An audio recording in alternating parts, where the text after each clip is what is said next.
Ребятки, всем привет. Начинаем нашу вечернюю тусовочку. Сейчас я сделаю свет чуть поярче.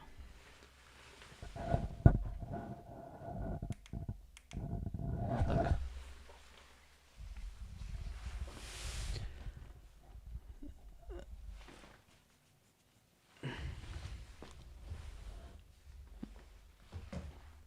Продолжаем фармить фронтенд мастерс. На очереди у нас третья часть Intermediate Next.js. Сегодня попробуем зафармить, закончить раздел Routing и Data Fetching и Active and Protected Routes. Ну, где-то так, часик от курсового времени. А что получится по факту? Ну, как получится. Формат, наверное, оставим пока прежним. Где-то около 3 часов стримы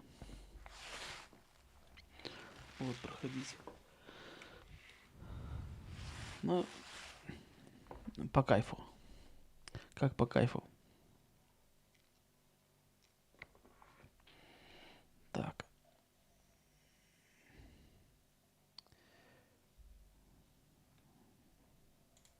Так, давайте. Первые 20 минуток разминочка. На разминочке мы порешаем. Так, давайте я сначала запущу нашу среду разработки. Запущу Warp.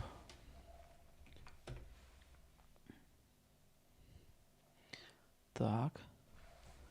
Запущу VS Code. Коды точка. Так, наверное, имеет смысл покрупнее, да, сделать немножечко. Ну, так. Немножечко настрою. Тоже в отдельное окошечко. И еще запущу отдельную вкладочку с нашим сервачком.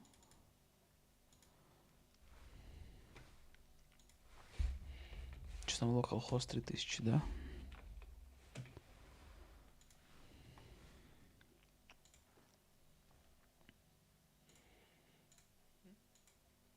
Так, и запущу еще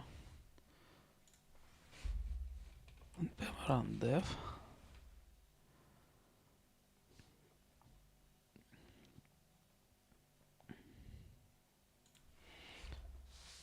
npm run db. Package.json смотреть. Drizzle Kit Studio. DB Studio.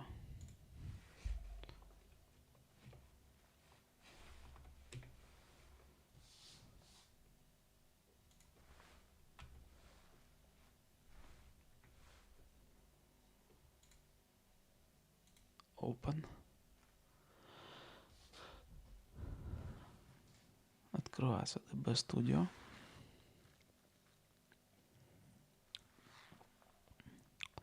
Видно, что там у нас есть какие-то записи. И road cannot be found. Да, и у нас dashboard road.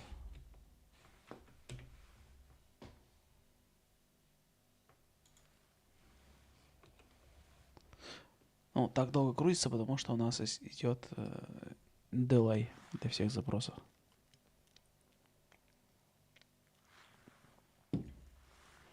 Если мы вот перелогинимся. Так долго грузится, потому что у нас рандомный delay идет. У нас функция там delay, ScottMoss. Написал ее. В утилсах.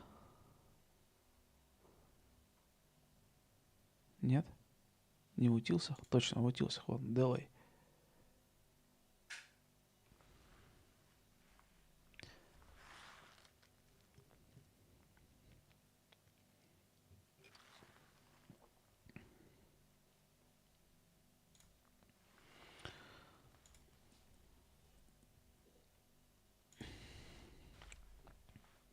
Так, ну давайте идем в код words.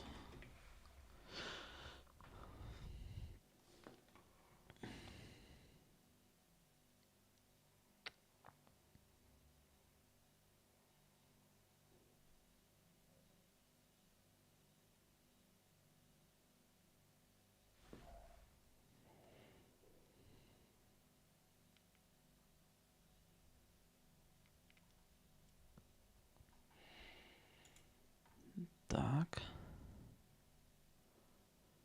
Practice.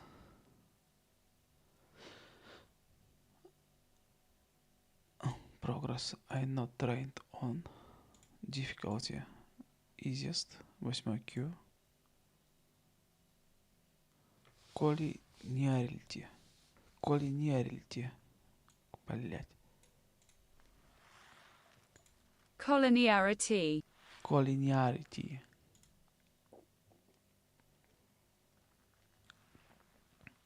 Ну, вот что-то я смотрю на нее. Кажется, что-то какая-то жесткая задачка. Минута 20 минут позора и тупника. Ну ладно. Чё делать-то? You are given two vectors starting from origin x0, y0 with coordinates x1, y1 and x2, y2. Your task is to find out if these vectors are collinear. Collinear vector are vectors that lie on the same straight line. They can be directed in the same or opposite directions. One vector can be obtained from another by multiplying it by a certain number. In terms of coordinates, vector x1, y1 and x2, y2 are collinear if x1 и y1 k умножить на x2 и k умножить на y2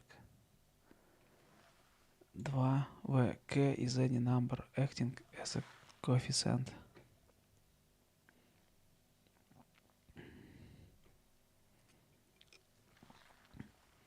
Это, конечно, серьезно. True, true, false. True, false, false. All vectors start from the origin x0, y0. Be careful when handling cases when x1, x2, y1 или y2 are zero to avoid division by zero errors. The vector with coordinates 0, 0 is collinear to all vectors. Блин, я вообще не помню, как это все решать. Там формула какая-то. Камон.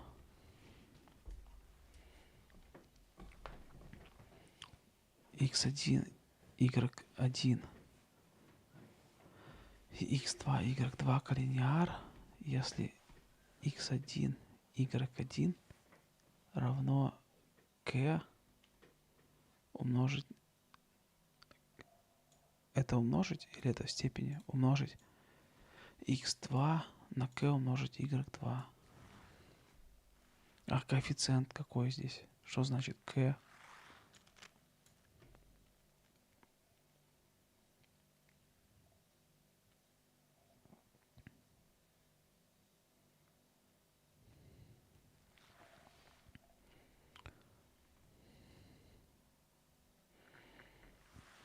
Я помню, в школе мы что-то такое учили.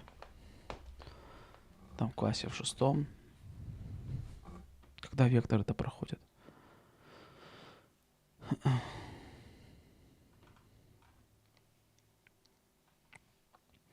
Article on collinearity. Давай читать.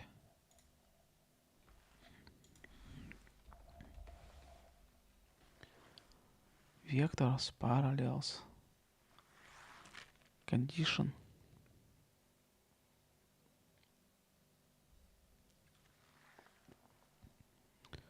Condition 2. Так, а формула-то где?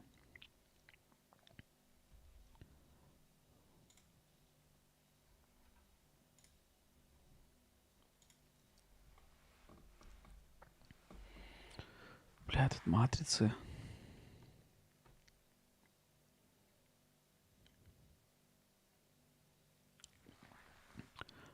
Простая формула-то есть какая-нибудь? Как определить?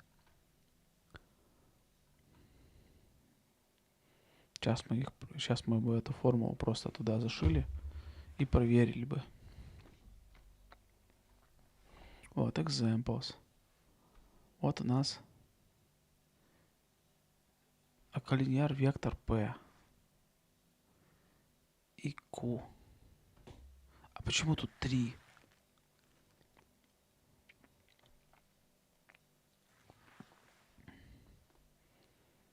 Solution. И solution такой.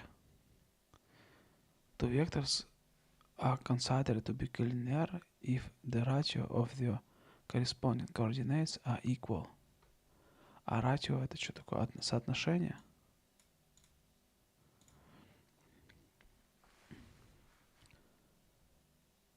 Ну типа, если мы x1 разделим на x2, corresponding coordinates, и они будут равны.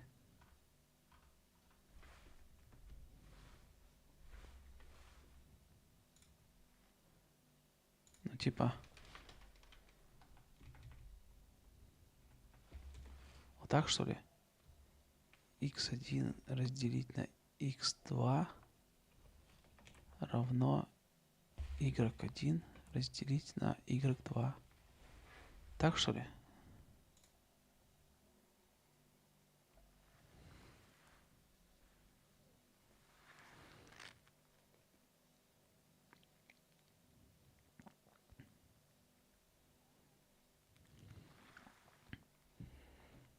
Типа вот это исключение надо сделать, да? If x1 равно 0, x2 равно 0,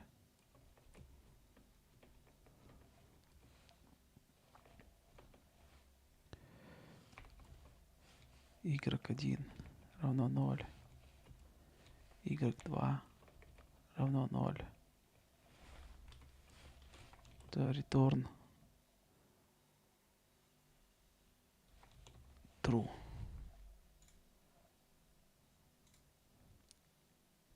Так, этот тест-кейс мы получили. Zero вектор.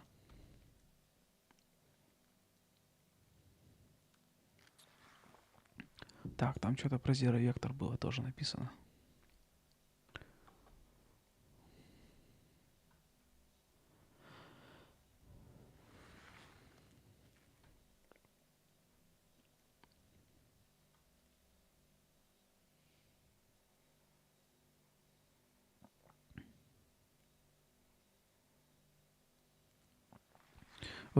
x1, vector with coordinates is collinear to all vector.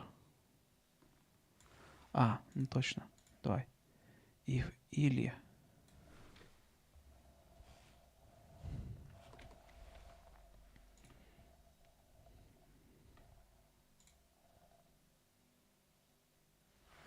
Че, все что ли?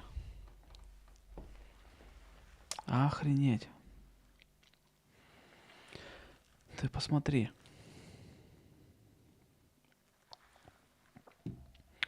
Запилили задачку. В зоне неизвестности. Так, а что явилось ключевым пониманием? Какая-то формулировка. Что-то про ратио.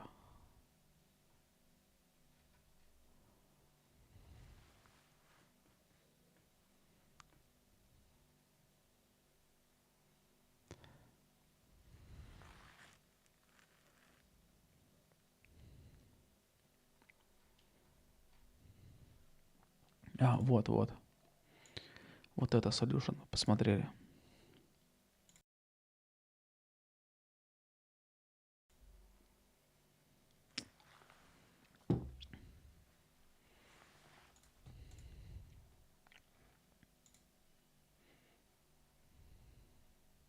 Attempt. Submit.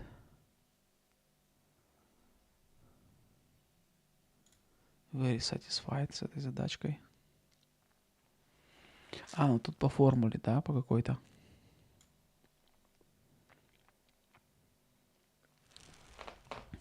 Они тут делали по формуле.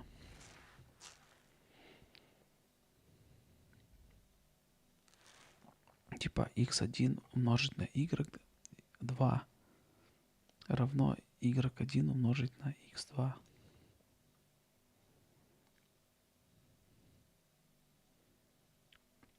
А зачем местами менять?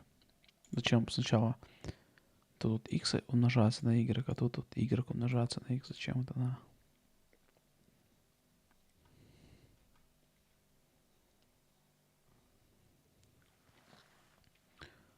Вот тут еще вот такое вот решение, да? Ну, это, видимо, по формуле, да, по какой-то они решали.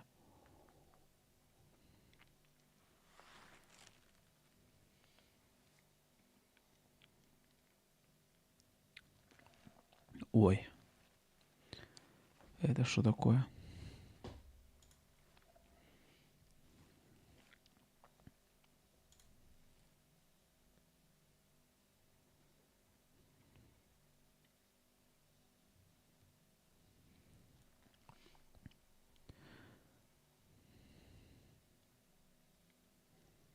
Это что такое? Алоэ. Это что такое?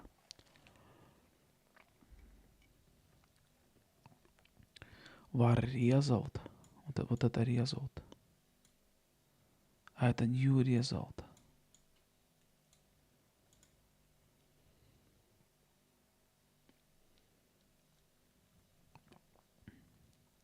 Зачем x2 делить на x1? Зачем y2 на y1?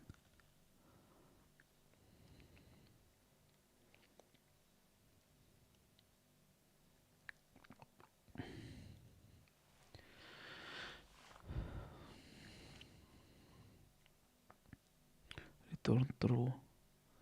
Else if.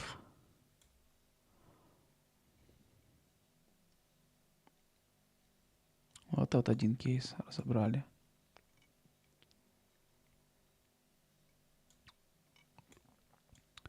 Ой, ужас какой.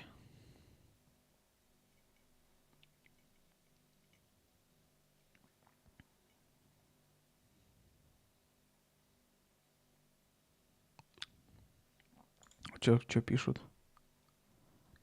A lot of your code is redundant. 26 дней go.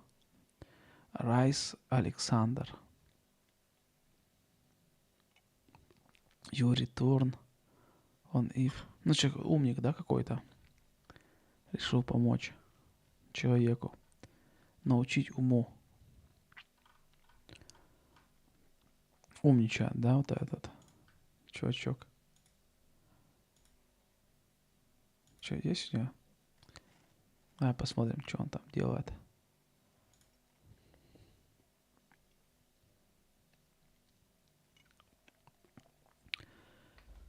Web developer in St. Louis with a passion for non-profits.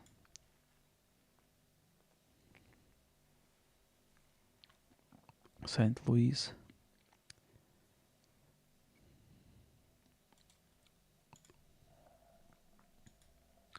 Давай посмотрим. Подожди. ricealexander.com. Что у меня, редирект, что ли? Точно. На домене редирект на GitHub сделал.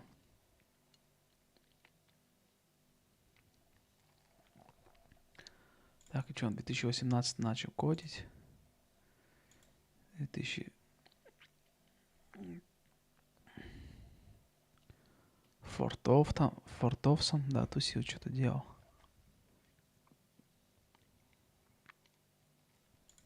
А в Bootstrap что он делал? Contributed to Bootstrap. issue создал.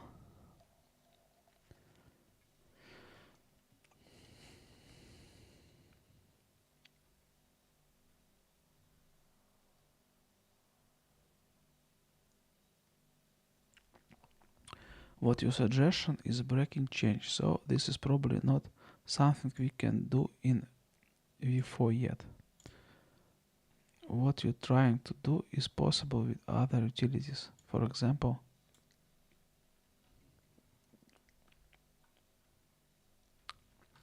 а контрибьюция в чем состоит? В том, что он issue создал по реквестам, что? Issues.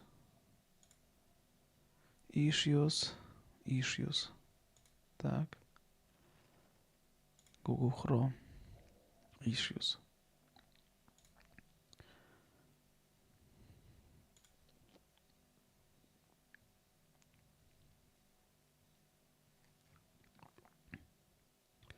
Stupid public. Что-то там.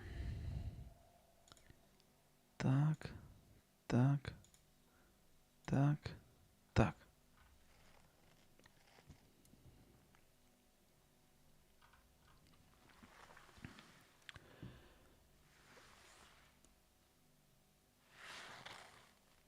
Ну, в общем, какой-то сомнительный чувачок, да, такой? Ну, еще улыбочка так тянется странно. Типа такой.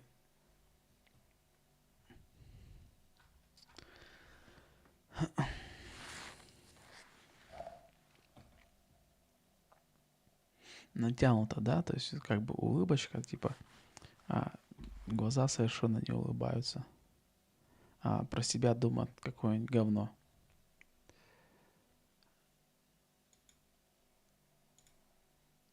И тут он решил поумничать, объяснить пареньку. С критики начал, да?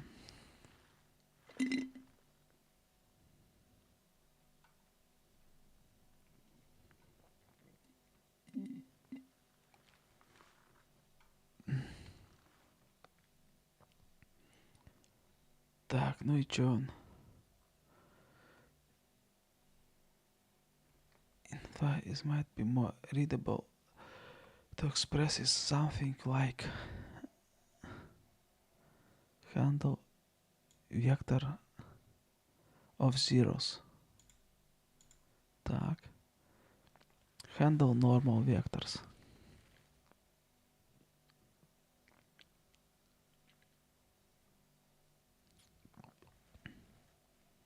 Result, new result. Ну, видишь, он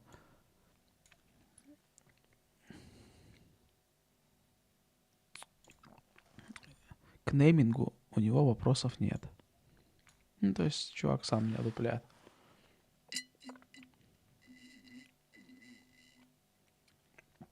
Пытается умничать.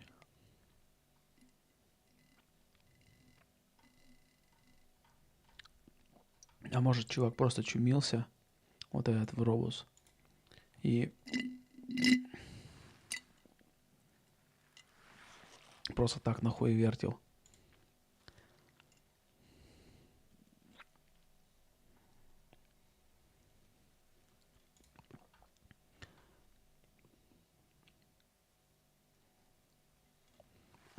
Третий Q.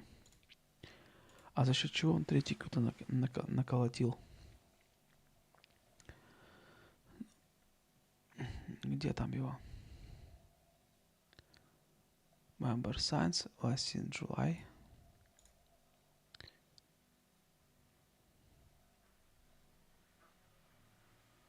Ката.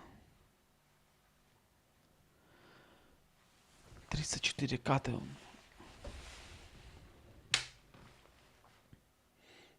Зарешал. Ну и все, по мелким ходит, да? Там, вот на пятую зарешал.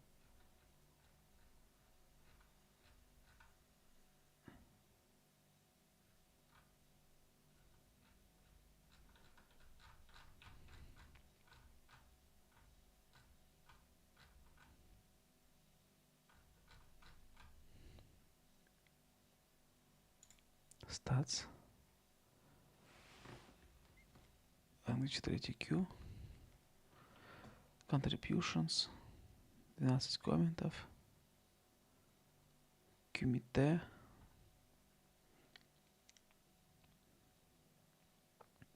Leaderboard position. Honor 1692.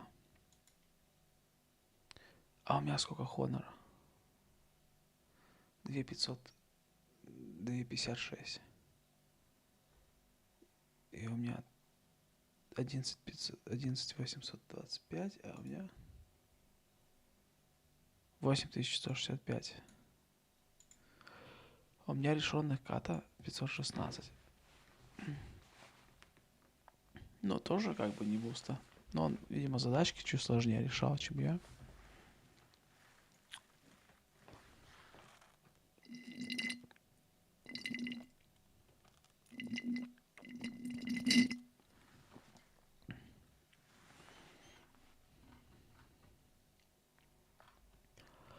Ну ладно, хватит кости мыть. Давайте обозрим наш roadmap. Так, секундочку, варп. Вот у iTerm хорошая тема, что он может вызываться быстрыми клавишами. То есть вот так вот нажал Alt пробел, Alt Space и появилось. Нажал, пропало. Нажал, появилось.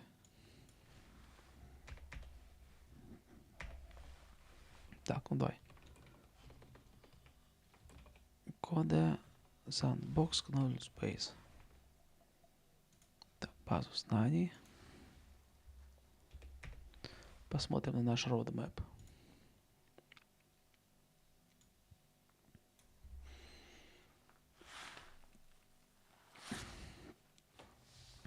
Итак, вот наш челлендж зафармить полностью фронтенд мастерс. И наша текущая тусовочка, это вот мы проходим React.js Learning Path. Прошли React TypeScript V2, Introduction to Next.js 13+.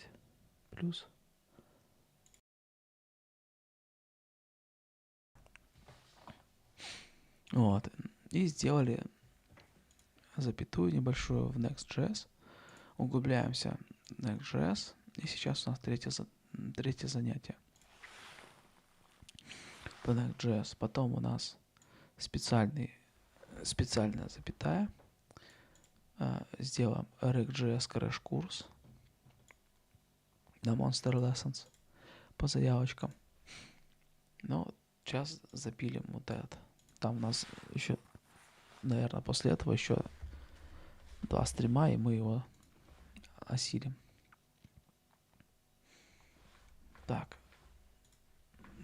Ну чё, погнали?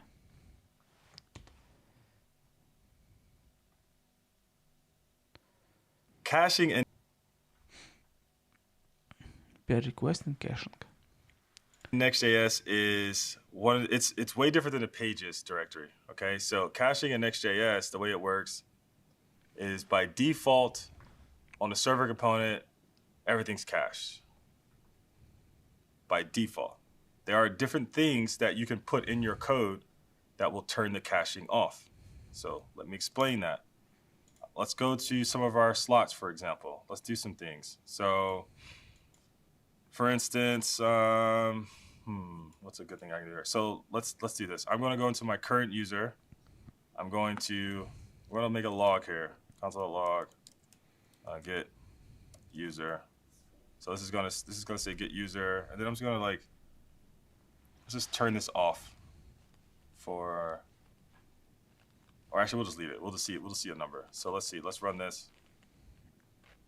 I'm gonna refresh this. I'm gonna do a hard refresh. Actually, let me clear my console. We'll do a hard refresh. Okay. We saw get user 3 times. That makes sense because we have 3 slots that each do it once. So we saw it 3 times, right? If I refresh it again, We see it again 3 times. So it's clear that this, in this case, is not caching. We're not caching by default with this scenario. And that's because we're using something that Next.js has determined is dynamic and should not be cached. And that's going to be cookies. Because we're using cookies in this function, which is per request, Next.js is smart enough to know, like, oh, I should not cache this because this function depends on a dynamic value like cookies, which can change every single request. So therefore, it should not be cached. It's just going to get the same user, though. It's going to hit the database and get the same user 3 different times or in amount of times or however many times I'm calling this function in one request. It's going to get it that many times. That's kind of redundant. So in this case, we don't want to do a persistent cache because then that way it would always read the same cookie that it read last time. And if someone logged out, we would never catch it. But what we do want to do is a per request cache. We want to memoize this. So on the same request, it won't do the same function more than once. So that's what we would want in this scenario. So the best way to do that is going to be with the cache function from React. So if you get the cache function from React, you can just wrap it around this. Я такой не знал. Pretty simple. Okay, I wasn't doing that. And then we'll just say cache this. И что она делает? Ну-ка. React. JS.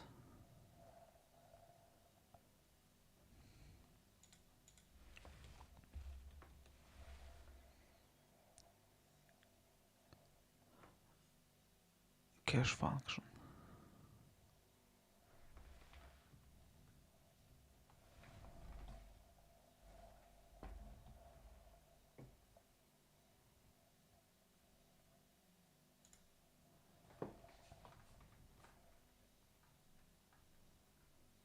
Cache is a canary.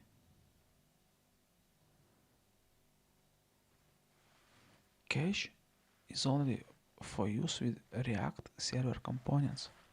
See frameworks that support React server components.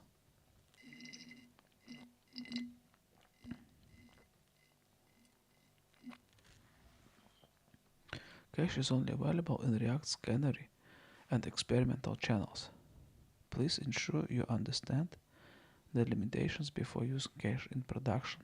Learn about React's release channel here. Давай.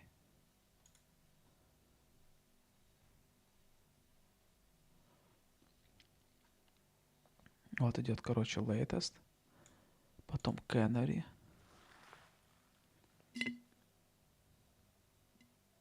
and experimental, потом experimental.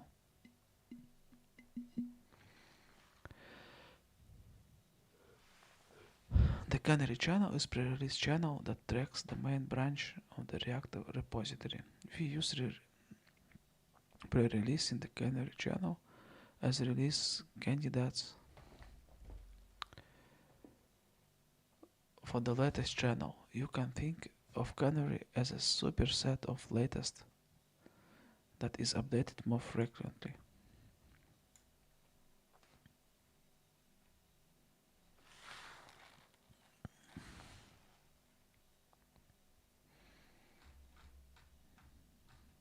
Ну вот поэтому я не слышал про кэч. React 18.3.1.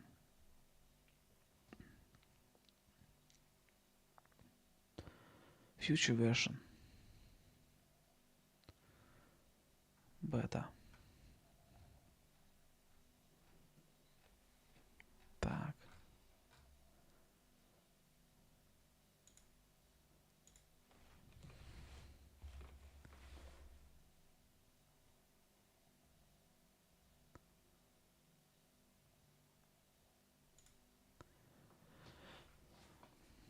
When should I use cache, memo or use memo?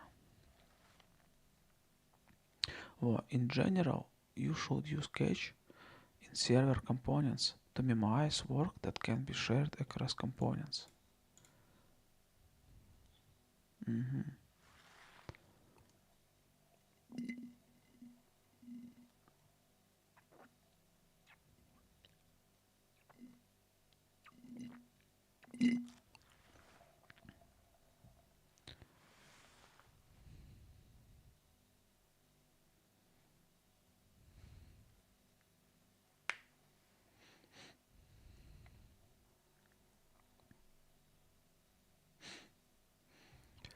At this time, cache should only be used in server components, and the cache will be invalidated across server requests.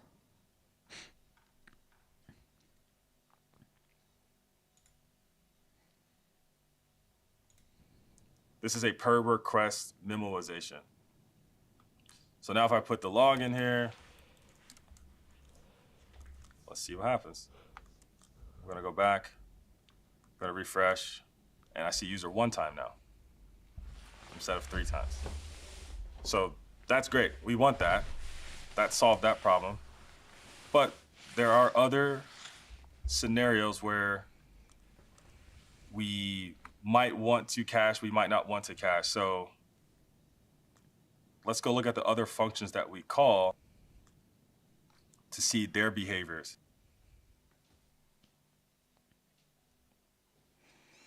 А в чем, собственно, была проблема-то? Caching on other server-side data that doesn't use request-based access like cookies, by default, what React tries to do is it tries to pretty much cache everything according to like the page that the data is rendered on. So in the case of like a home, like this home right here, it's going to try to cache it if I try to like navigate like with like client-side routing. So what I'm going to have to do here is I'm going to go to our dashboard. I'm going to make a new folder. I'm gonna call it events without the @ sign, since we have a route called events. I'm gonna put a page in here right quick, page.tsx. And I'm just gonna just put something in here so we can route to it. We'll actually be building this out later, so it's fine. If you get a head start on it, just go to return null.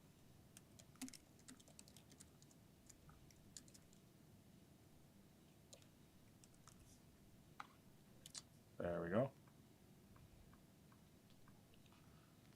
So we have that. So if I go here, there we go, that routes. Okay. So yeah, caching with non-request-based access, things like cookies and headers, everything's gonna get cached there. But the other thing to note is that like while we're on, the Next.js behaves differently when you do a dev build versus a production build. When you build it in production versus doing it locally, the caching is more extreme. So on development, they try, you're gonna have a way different behavior. So what you end up having to do a lot of the times is you end up having to do a npm run build, which is a next build, and then do a npm run start. So you can like build it and then start it, which is what would happen on production. This will give you like a better simulation of what caching will look like when you build it. It's just not a good developer experience. So I'm not gonna develop like this, but just note that once you start implementing cache strategies, do that, build it first, then start it, check it there, make sure the behavior is the way that you want, because on development, the caching strategies are way different. Because the cache function that we use from React doesn't allow you to invalidate it. It's only a per request memoization. We need a cache to persist across many different routes, and we need the ability to invalidate it when we do a mutation. As in like when I want to like update an event or update an RSVP, I want to say, cool, this thing is, I updated one, so therefore it is invalid, so I need you to run again, right? So we need things like that to happen. And the cache from React does not allow that. It's a per request memoization. It does not persist across routes.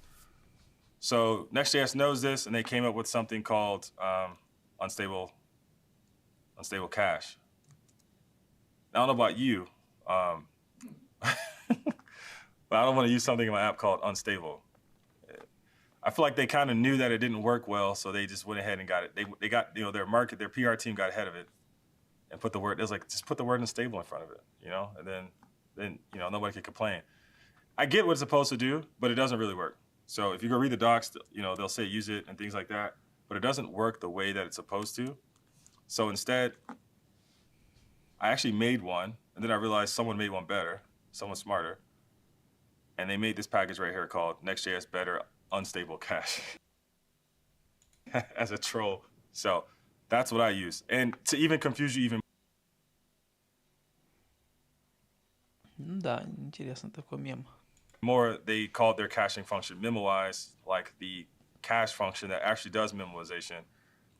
Because actually what this memoize function does, it does use the React cache memoization function, but it also uses the unstable cache from Next.js, but in a better way. So it kind of combines them both, because one of the gotchas I found out with the unstable cache is that it will run multiple times per request. So you did want to memoize it.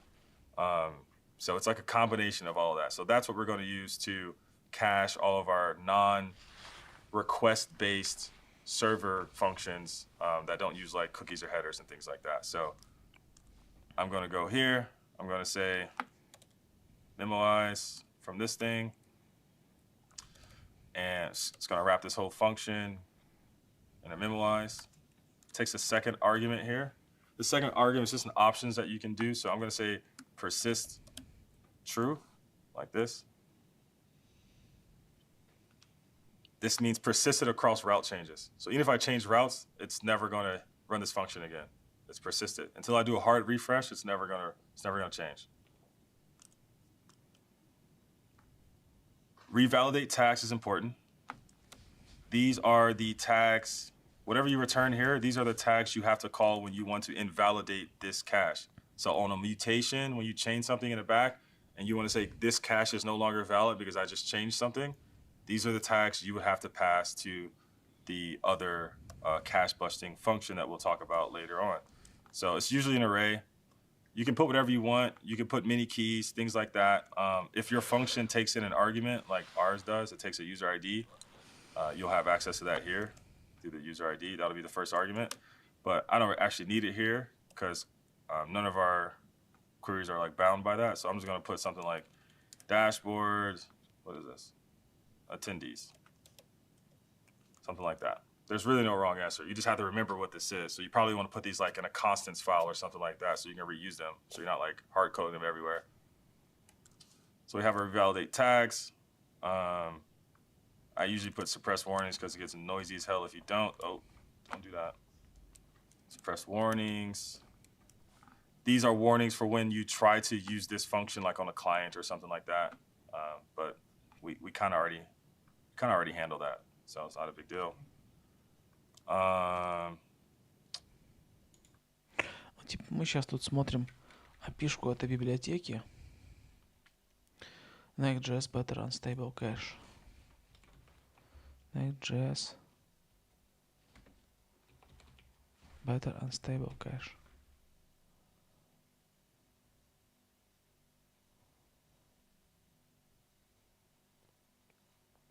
Сейчас.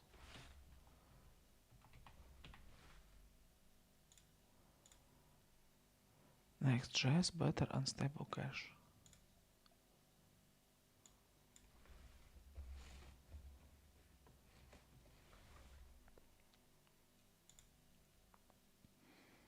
Альфонс.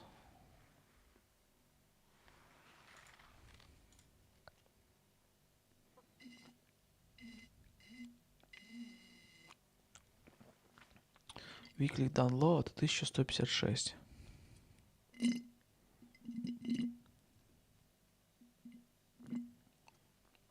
Is only deduped within a scope. This version dedupe unstable cache using React cache, while also providing useful logs. Note that out instability from unstable cache is still carried to this library.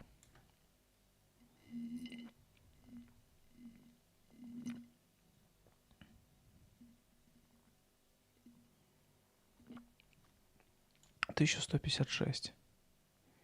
Так, weekly download. Так этой хуйней никто не пользуется.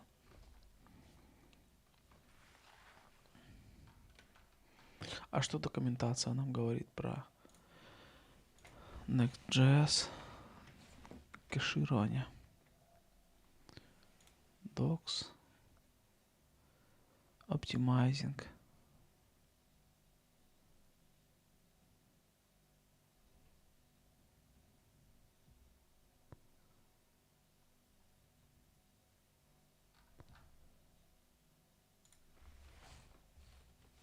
Кэш.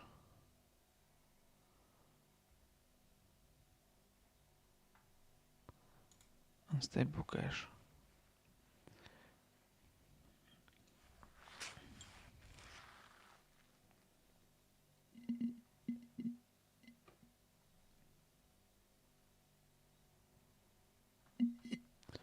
This API is currently unstable, but subject to change. Allow you to cache the results of expensive operations, like database queries, and reuse them across multiple requests.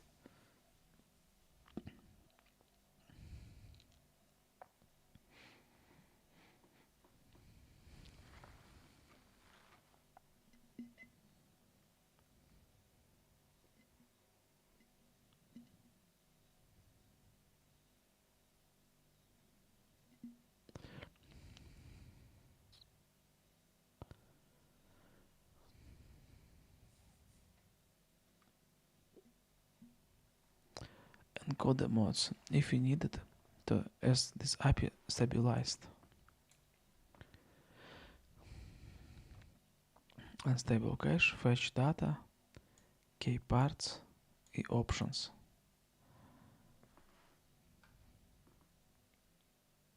То вот это типа key parts.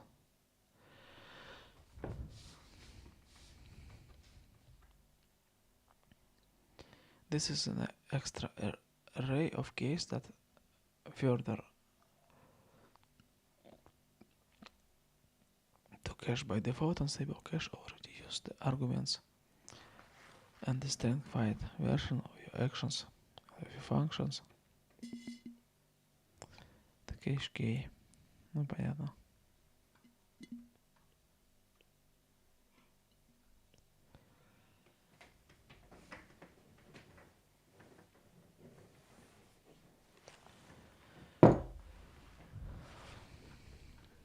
Так, ну, в официальной доке нет ссылки на это либо.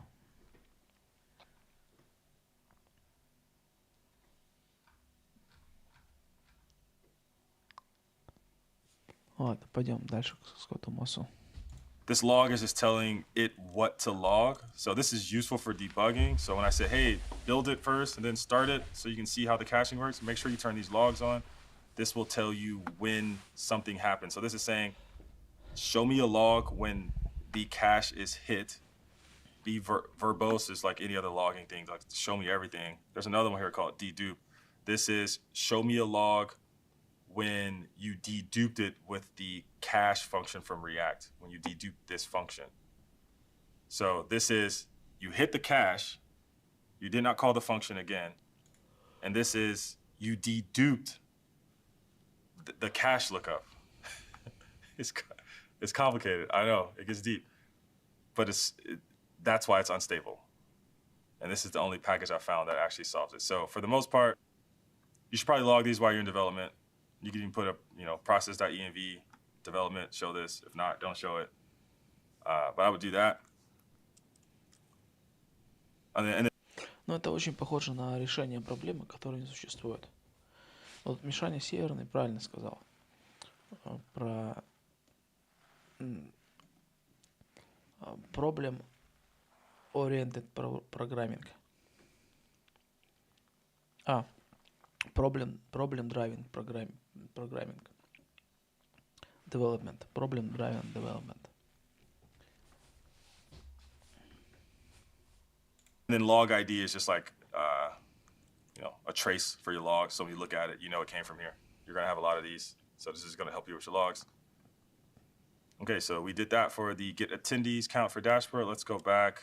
Let's Oh, it's already doing it. So let me just do a refresh on the actual app so we can see what the vibe is. So let me clear the console, refresh. Oh, let me do a hard refresh. Hold on. Hard refresh. So we did a hard refresh. You can see it said cache miss, on-demand revalidation. That's because of the hard refresh. A hard refresh is like me saying revalidate everything, do not hit the cache. That's the whole point. And then you can see during that one request, it already tried to run it again on the one request, and you can see the memoization caught that.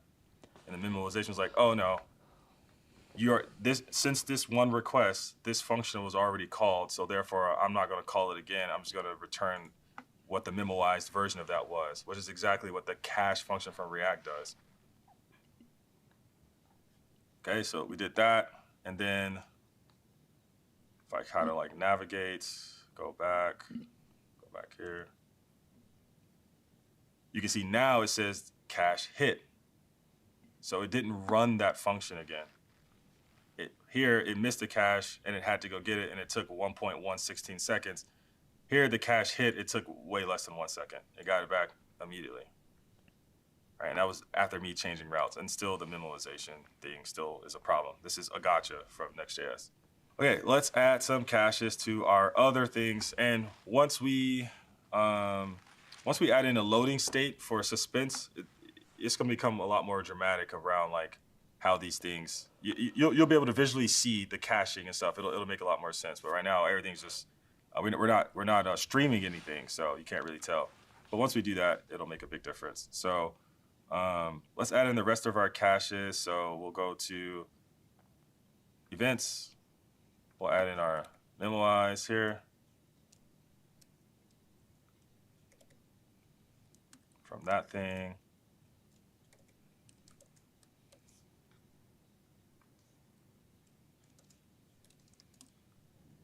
Where do those tags get defined? The tags. So are you specifically talking about these tags? Your revalidation tags, yeah. They get defined here. This is where you define them. They can be whatever you want them to be. You can think of them as cache keys. How does it know that? I mean, so the dashboard. Those are components. Oh, I see what you're saying. Yes. I see. How does it know that that's associated with? Great point. Something. It doesn't. This has no correlation with anything in the app. You can put whatever you want here. We haven't done the other side to do a validation ourselves. There's a whole nother side of this. So basically, what's the word for it? On demand. So this is for on-demand revalidation, as in you wrote some code to say invalidate this. Here's the tag that I want you to revalidate. But there is also automatic invalidation through Next.js, which is the part that's quite hard. So basically the strategy that I'm showing you is like opting out of all the automatic revalidation and only using on-demand revalidation. So that way you have more control over everything. So it's like, yeah, you got to write more code, but you have more control and it's like consistent and you know what's going on. Whereas if you don't do this stuff, you're kind of just like, honestly, I couldn't tell you how it would work. I have not been able to like consistently have a good experience out of the box, and scenarios in which I thought things would happen, they didn't. As you saw, I was like, okay, this is not how I thought it was working. I forgot it works different on production than it does on dev.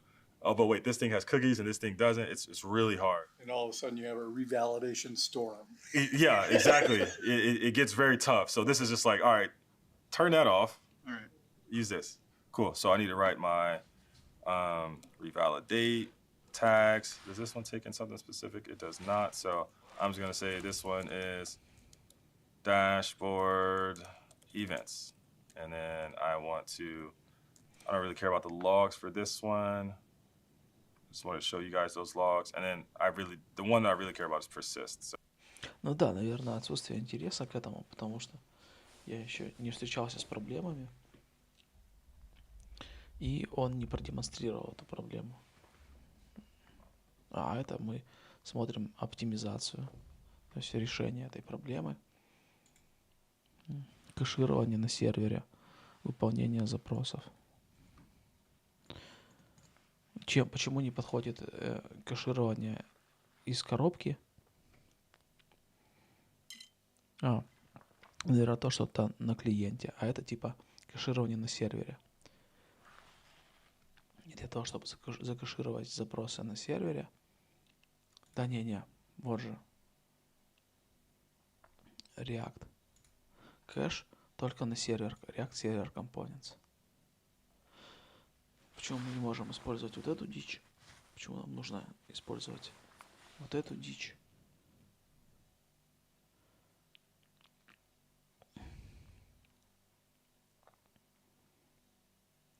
While also providing useful logs.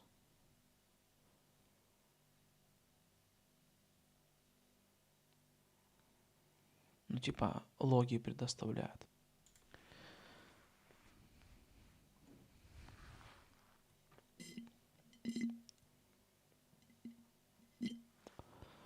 Ну ладно.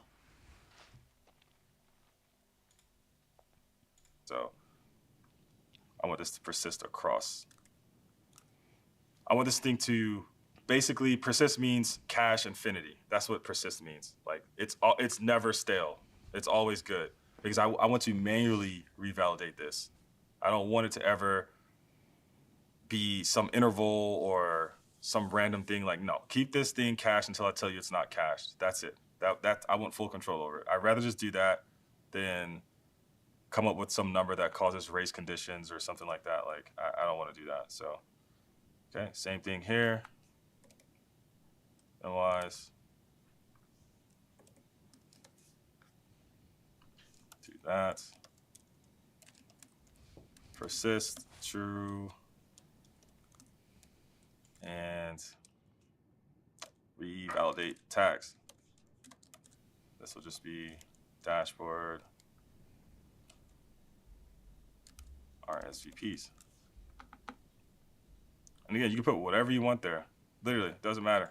That's just what you have to use when you go and say, cool, this tag, invalidate everything with this tag. So it's whatever you want. Okay, so we got all of those cached. And I mean, you're not really gonna notice the difference in the app because we don't have any fallbacks or anything like that, but trust me, the app is faster now. It's better. Oh wait, there. Oh, you do notice that when you switch client side, it's immediately there, whereas before it did not do that. So there's an immediate. Ну вот это уже интересно. То есть получается, что мы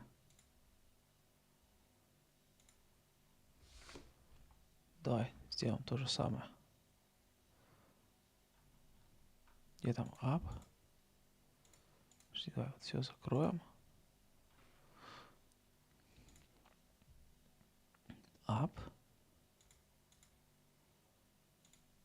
Events.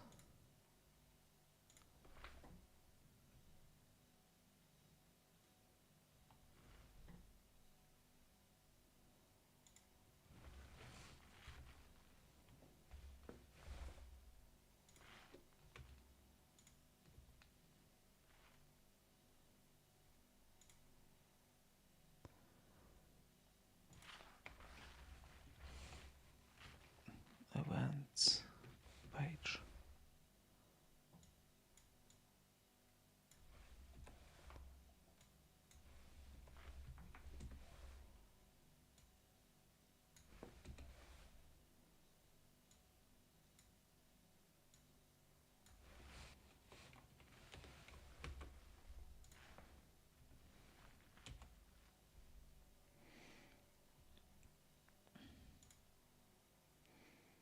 Вот он мой.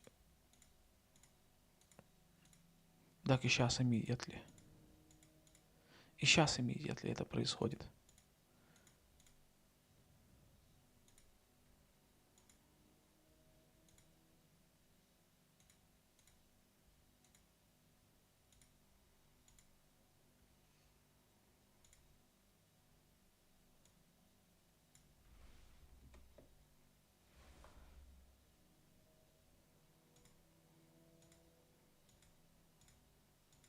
И никаких запросов не делается.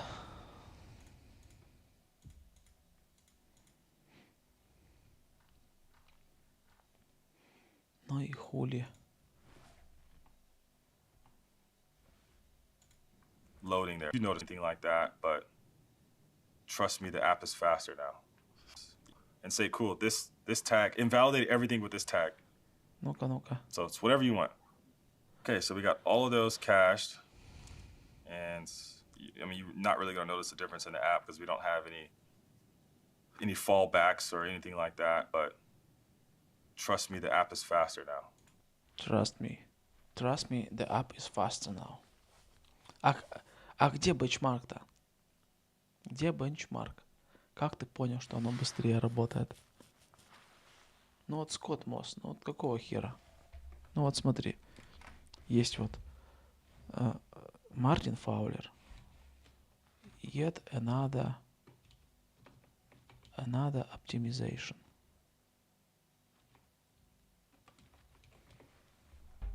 Yet another optimization article. Вот Мартин Фаулер. Вот этот лысый чувак, который придумал слово agile. Там 6 принципов. 6 ценностей и 12 принципов.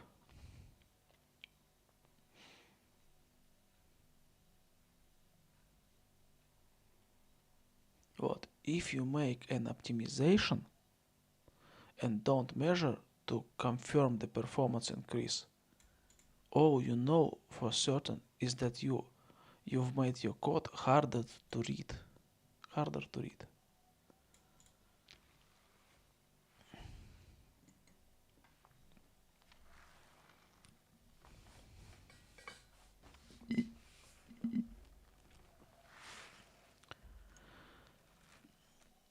As I've said much on this advice, in particular, the advice to write a good coding program first and optimize it later is well worn.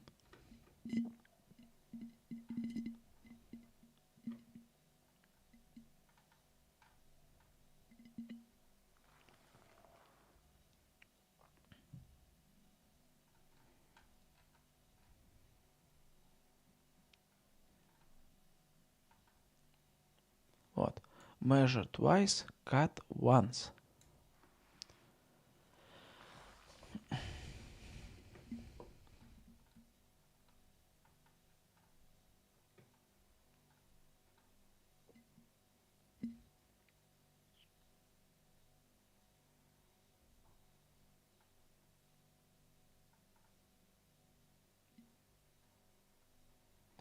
First, you need a profiler, a program that can analyze how much time your program spends in its various parts.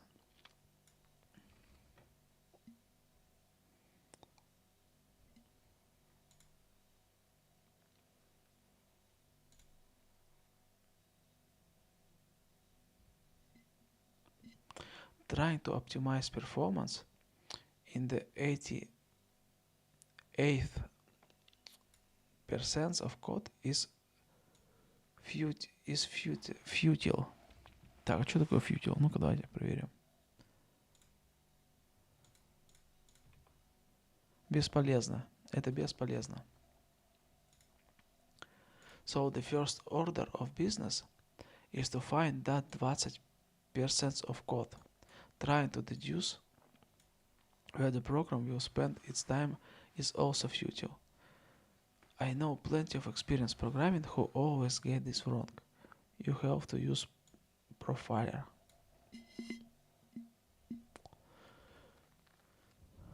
Ну, в общем,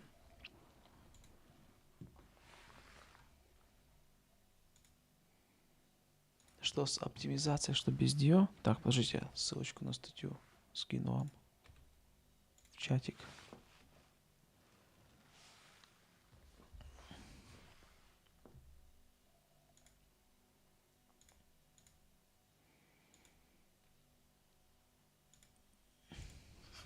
It's better.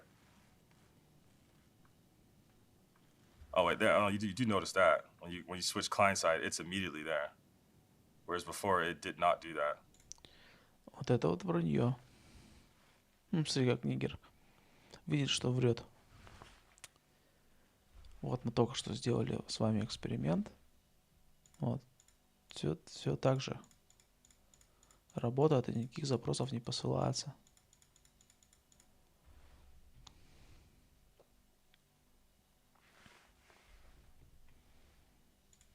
So there's an immediate loading there because it's persisted across the render. So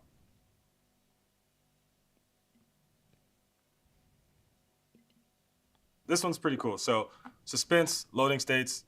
If you don't know what suspense is, it's basically it allows your component to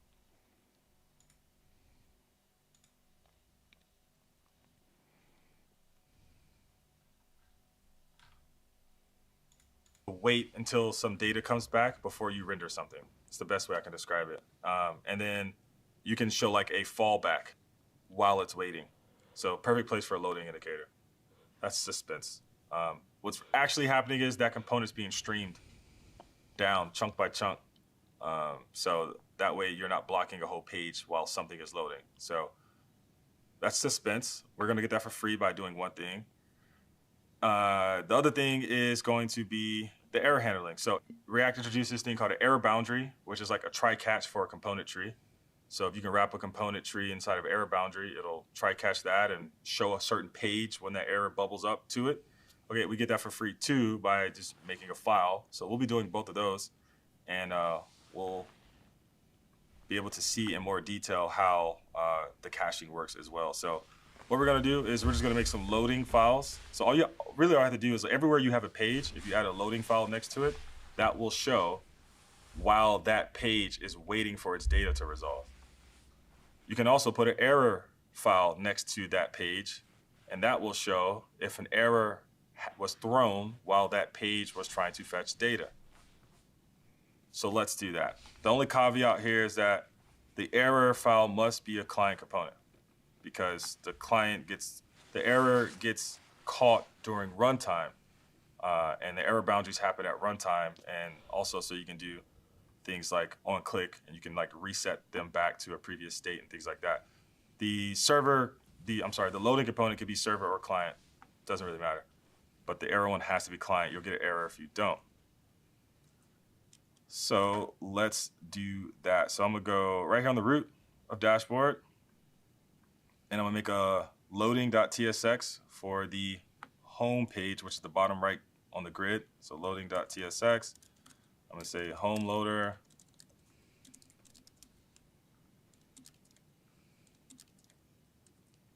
And for now, I'm just gonna pass in something like that. Actually, the component library that we have has some really good loaders. You know what? Let's just leverage one of those. Why am I being lazy? They have a spinner.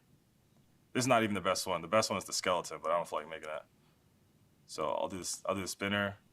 I think because this is a server component, you have to import directly from the component like that. So I have to import directly from spinner and not the /react. Ну, вот это вот интересный момент. Давайте его зафиксируем. Напишем заметочку.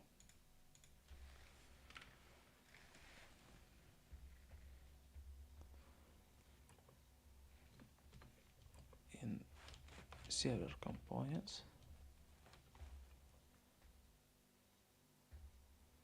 we must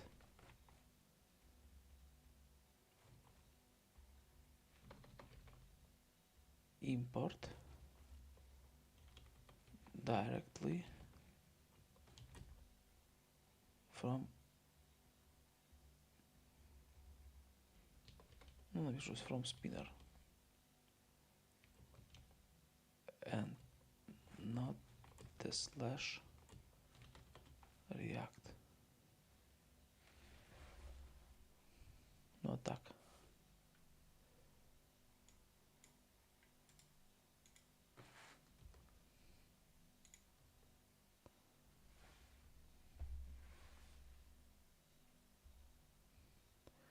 Йоу-йоу-йоу.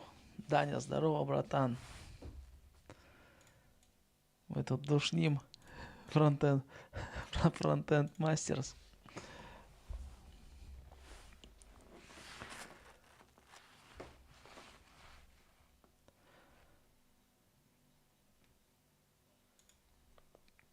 Так, ну что, погнали дальше. Which will import some client-side stuff, which might throw an error in the server-side component. So I'll do a spinner here. I'm gonna copy this.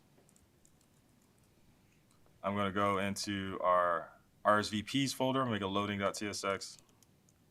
Do the same thing, just change the name from home to RSVPs. Так, ну давайте добавим везде лоудеры. То есть дашборд лоудер он добавил. Loading tsx. Const. Дашборд. Loader. Это табнай мне подсказывает. Свои тупые подсказочки.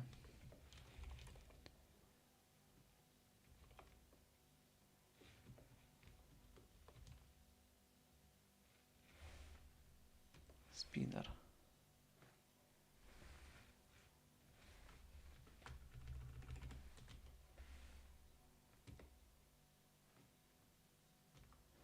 Здорово, здорово. Так, а где импорт-то? Ну, и где импорт?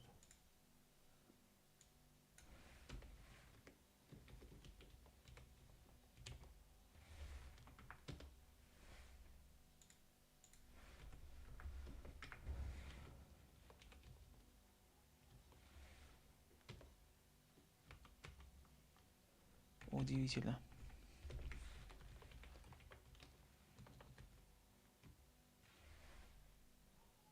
А, типа, Tab9 считает это профишкой, да? Вот эту дичь мне подсказывать. Tab9, у тебя осталось немного шансов, я тебя дропну скоро. Так, что там за импорт-то был?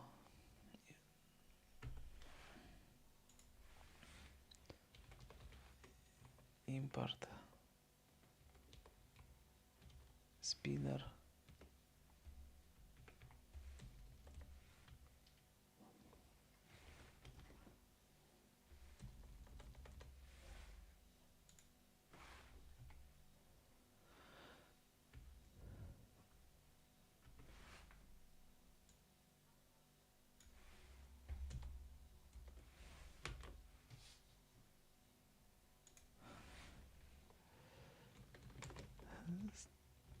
Здорово, братан.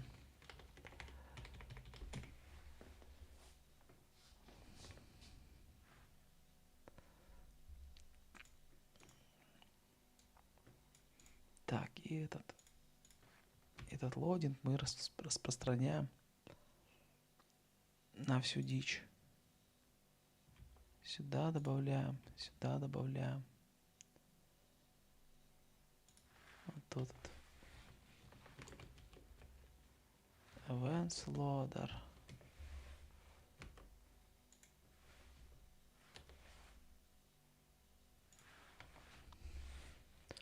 Это RSVPS loader.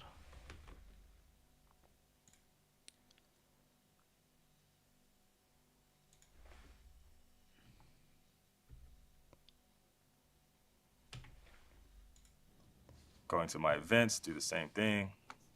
Loading.tsx, paste that, change this from home to events. Now we got some loaders.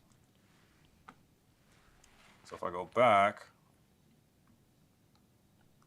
and I refresh, you can this, okay, now you can see the caching. So I'm just doing a regular refresh.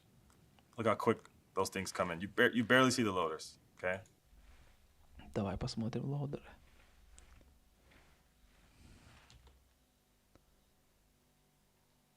О, смотри-ка. Тут есть лоудеры.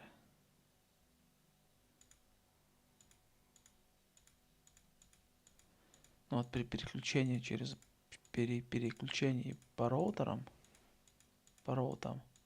мы не видим лоудеров. А вот при перезагрузке мы видим. А Scott Moss что сделал? So if I go back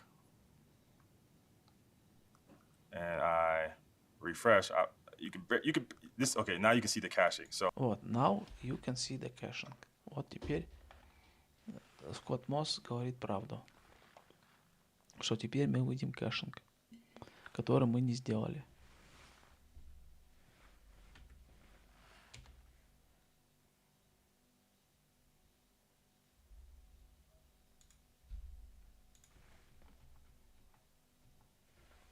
So I'm just doing a regular refresh.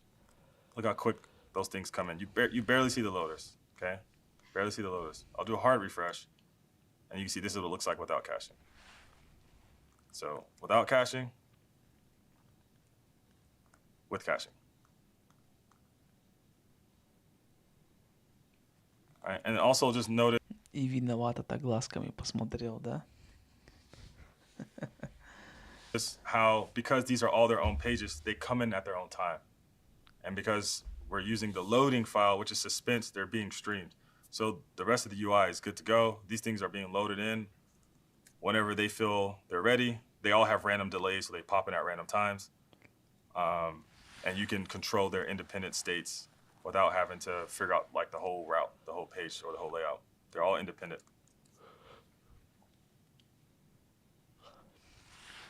So I think this is something a lot of frameworks, I think something like this is what Astro does, or you might have built something like this, because this is not new. Like, for sure it's not new, but you would have, it wasn't on the framework level. It was like, oh, cool, React suspense. Now, how do we actually take advantage of that? Like, you had to build a bunch of stuff to enable this. So really only the most elite companies probably did it. Now it's just, you add a file called loading, and you're done. Which to me is kind of crazy. А почему для тебя это kind of crazy? Нормальная тема. За конвенциями скрывают имплементацию суспенса. Because really when you add the loading file, what it's doing is it's taking, it's going into the layout, I believe, and it's wrapping a suspense around this. It's saying suspense. It's like doing this. And then suspense takes a fallback. And that's the loader that you want to show. So it takes whatever you put in that file and puts it in this fallback here. That's what it's doing. So you can even do that too. And in fact, you would, if you wanted to suspend some client components, you would have to write suspense. So, okay, let's do the error ones. So I'll make a error file on the root of dashboard, error.tsx, and then we'll throw an error so you can kind of see it. So error.tsx has to be a client, use client, and I think I have some code here. Yeah, I hit save, so it broke. Let me go back to the notes. Let's get, yeah, I'm just gonna take this one right here. Do that. I'm just gonna rename this to home error, like that. Oh, this thing's not syntactically correct, is it? There we go. So we have that. Let's go back to our page here. So everything still should work. It's cached. Everything's great. So now I'm gonna go down here to the home one, which is this one. I'm gonna throw an error, right? So I'm gonna go here. I'll go in. I can throw an error anywhere in here, but I'm gonna throw an error right in the function itself. So I'm gonna go in here. I'm gonna say throw new error. Oops. So I'll do that. And what do you know? Only that one error is out, but the rest of them load in just fine, independently. They don't even care. They don't even know. And to me, this is powerful because I would say most apps aren't like this. Да, нормальная тема. А где он зарешал эту тему? Ошибку-то где он создал?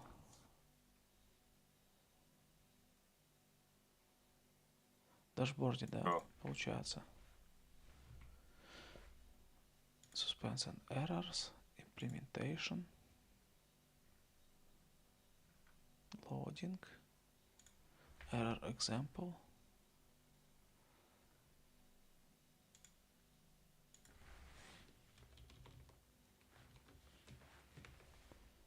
RT6.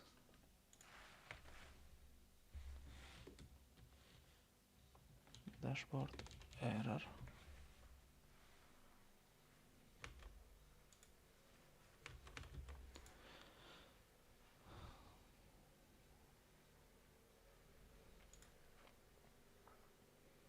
Так.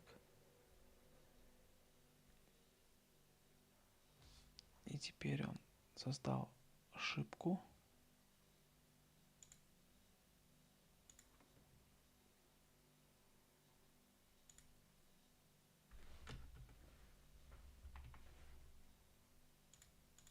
Here, I can throw an error anywhere in here, but I'm gonna throw an error right in the. Вот в этой функции специфичной, которая вызывается только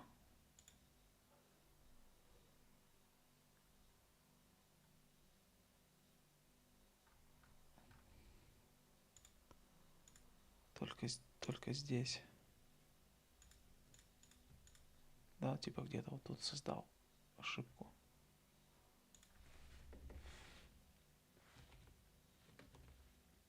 Throw new error.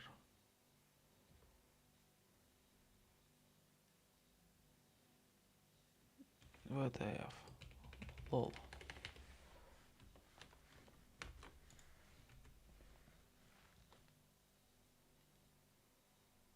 Да, и вот мы здесь получили ошибку, а все остальное работает как и прежде. Ну, неплохо. А мы разве на обычном приложении не можем это сделать? С помощью классового компонента. Там у нас же есть классовый lifecycle метод.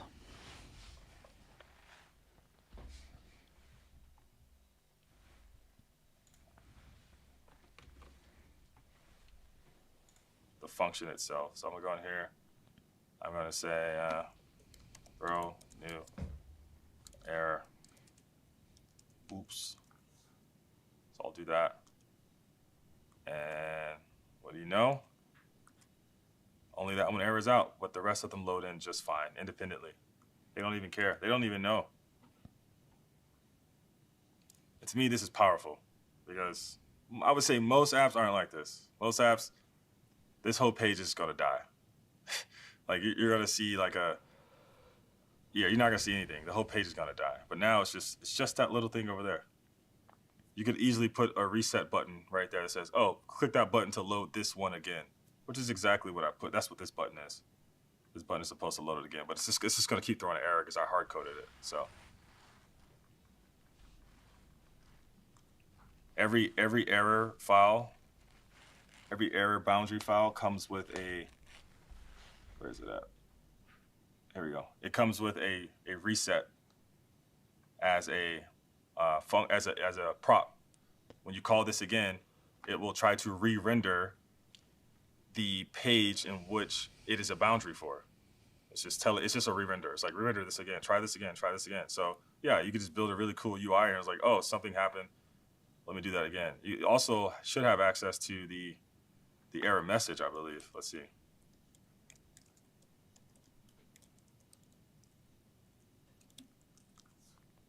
Yeah, oops. There you go. So it's like whatever error you threw, you can put there too.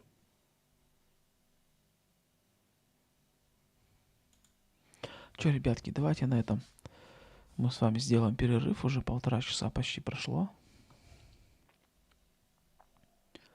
Давайте поставлю вам что-нибудь интересное. Lagdale. Female mask motivation.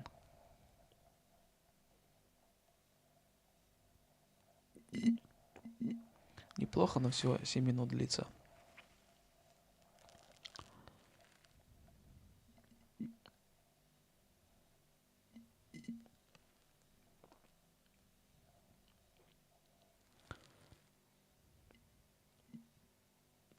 Давай, вроде неплохо.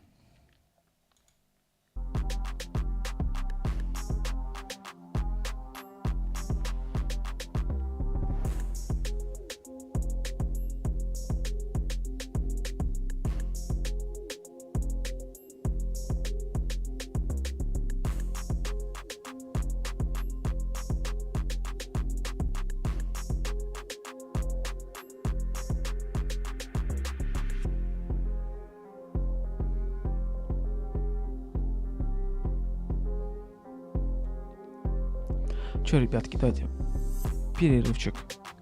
Давайте 15 минуток.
Ребятки, всем привет еще разочек.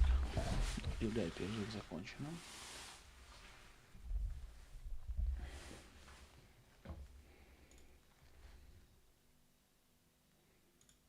Возвращаемся к Скотту Моссу.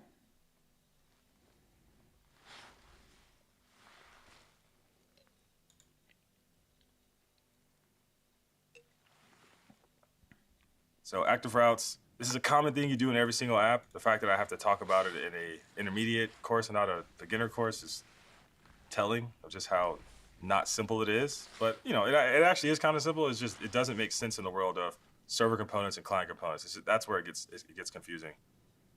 So as you saw earlier, there's a hook called use path name. There's actually many hooks that we could use for trying to figure out the current route. In fact, there's use selected layout segment.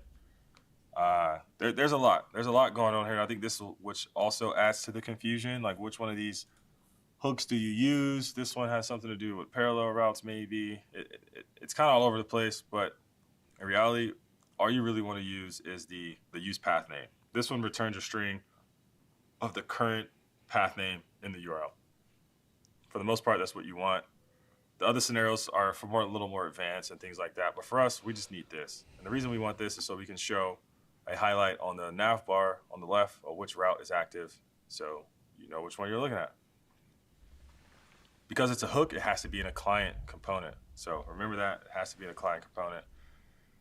If you want your nav bar to be a server component and not a client component, then what you would have to do is you'd have to make every single link in your sidebar, you'd have to make a link like a sidebar item component, and that component would use the use path name, and you map over many of those inside of your server sidebar component. So the sidebar itself will be server, but then each individual links that get rendered, or each individual items are client side because they need the hooks to know if they're the active route or not. So you can do it that way as well. And that's the strategy that Next.js and React is pushing people to do, is like try to push client sides further down the stack.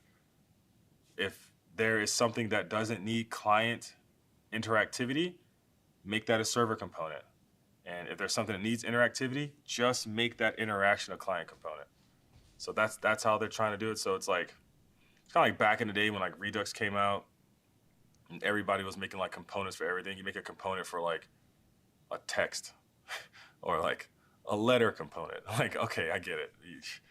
We get it. You like components. So it's kind of like that, but like with client components, like all the way down. So I didn't feel like doing that, so I didn't do it. Because it is a hook, you can't use it server side. Okay, so I talked about this earlier. You can't use it on the server, and trying to access it from the server, or trying to access the current route on the server leads to, as we talked about, if you access something like the headers or cookies or anything on the request, changes the strategy of how that route is treated. So if you're like, oh, I want to get the current path name and do something here, but I also want this route to be static, well, it's not going to be static because you just accessed the headers on the server side, so you opted out of that, and you didn't even know it until you built it in production, and then that's when you saw it, because on dev, it works differently. So it's kind of weird. But yeah, so let's fix ours. So we have a component called side. That's a sidebar. We're gonna make a function that takes a path, takes a route. Так, да, давайте, ребятки. Active roads. Implementation. Component side.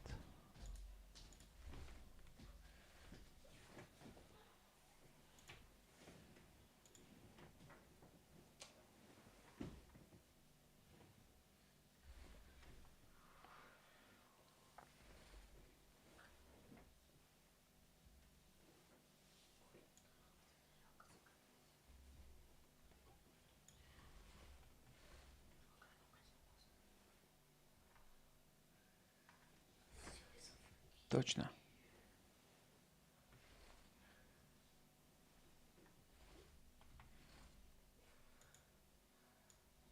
Вот типа is active.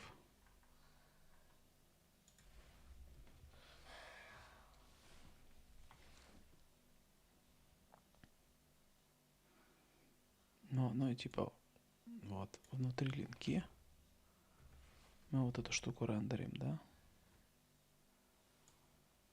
Вот эту.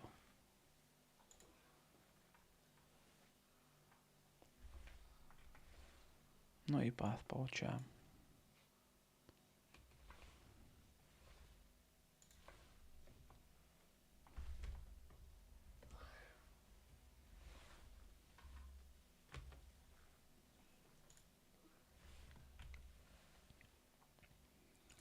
И active path.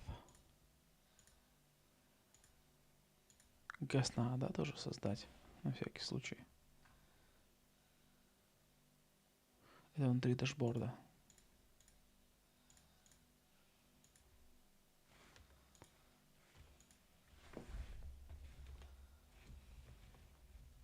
Guest page 6.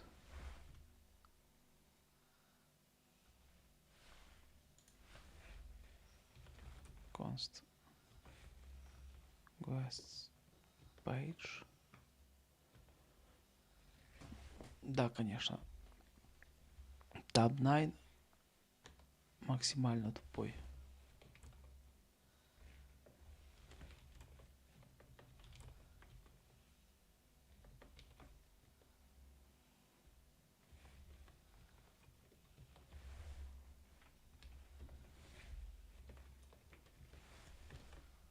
А это типа он подарочек сделал.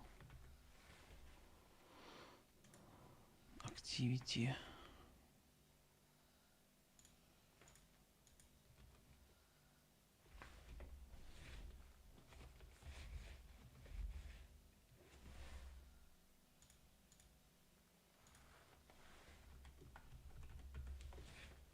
Activity page.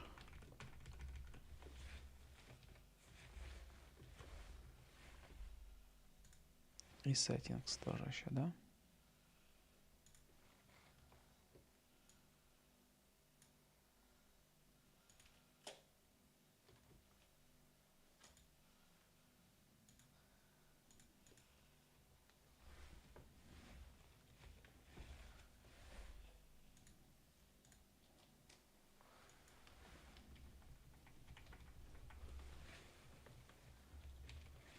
Settings page.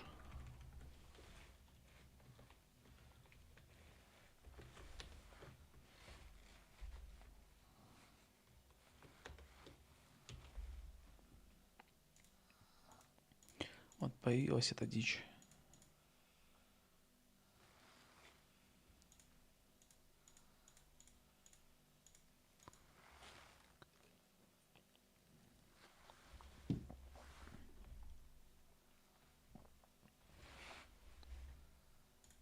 Route and determines whether or not it's the active one. So let's do that. I'm gonna go to side, at the top. I'm just gonna keep this function outside the component. There's no reason to put it in and have it get recreated every single time because this is a client component, so it will re-render multiple times. The path is the path from path name. The route is the one of these routes here.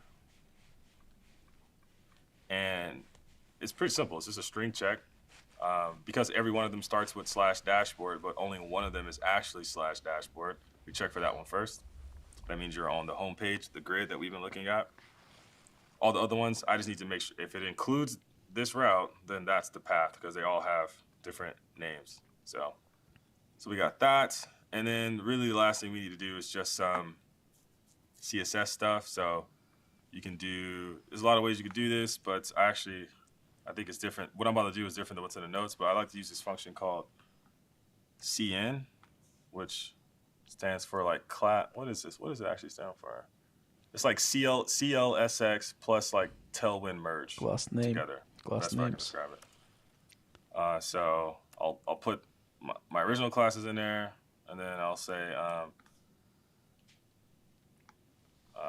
basically if something is active. So like is active, pass in the path, so we got to get the path here. So this will be path equals use path name, like that. So is active, pass in the path, and then pass in the link.route. If that is true, then I can say, cool, add these CSS classes, which are active class, like that. You can also just interpolate, which is what I think I did in the notes. The CN thing, it basically merges class names together, and then it also, there's like this known issue with. А у нас как сделано?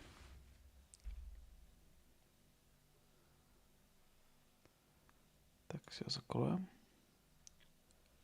Components. Site. А у нас без использования класснеймов. Просто внутри порешали этой дичи. Просто добавили класс. Tailwind classes that if you don't put them in the right order, they don't work. So this thing figures out the order in which your tailwind classes need to be in so they work the way you thought they should. So it does a combination of those two things. Подожди, а что, class names из коробки доступно?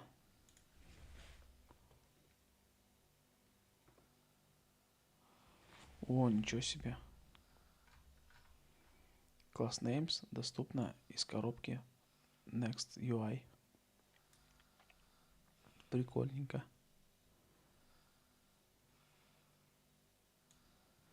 Получается, мы вот эту штуку всю. А как ей пользоваться, я забыл.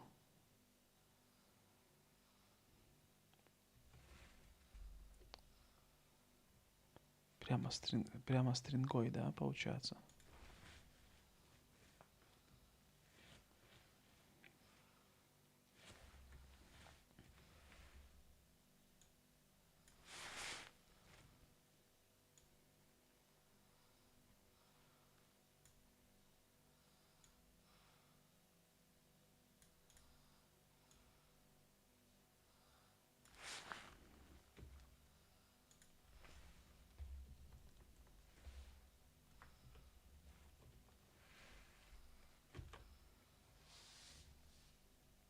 И вот так тоже будет работать.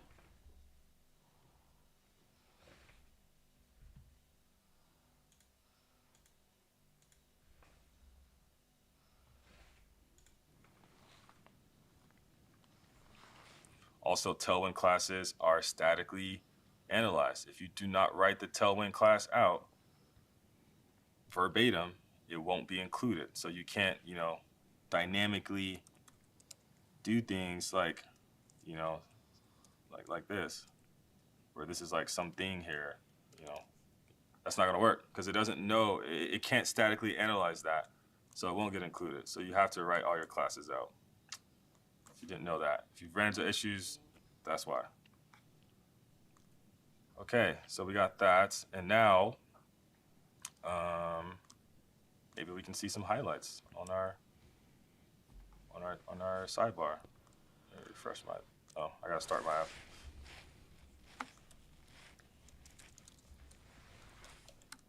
Do that. Go back here, refresh this. Yeah, there we go. So there's home, there's events. These don't work because we haven't really made them, but there we go. There's events. These don't work because we haven't really made them. We're going to talk about protecting our routes with middleware. So right now we protect our routes only if the route calls us get current user. So if get current user is called inside of a page, then yeah, that'll redirect us to sign in, right? So if I go to, let's try to go. Oh, I guess any one of these because they're parallel routes. So let's just go to the users and the utils, and then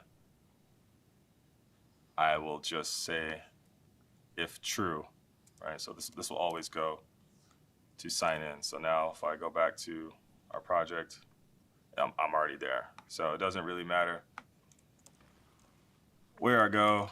It's always going to redirect me back here, right? So, but you saw what just happened, right? Like the fact that it had to load the page up, and then it sent me here. That's gross. Who wants to see that? I don't want to see that. You don't want to like, oh, you tried to get in here? Psych. Like, I'm gonna bring you. Like, you don't want them to see anything because if they're not signed in, none of that data is gonna load anyway because it's all segmented off of a user ID. So, what's the point of even going there? We can prevent that from even transitioning in the first place by adding middleware. So, we're gonna add middleware to protect our users or to protect our app from users who aren't signed in versus waiting for the page to attempt to load the user, and then if not, redirect them back to sign in.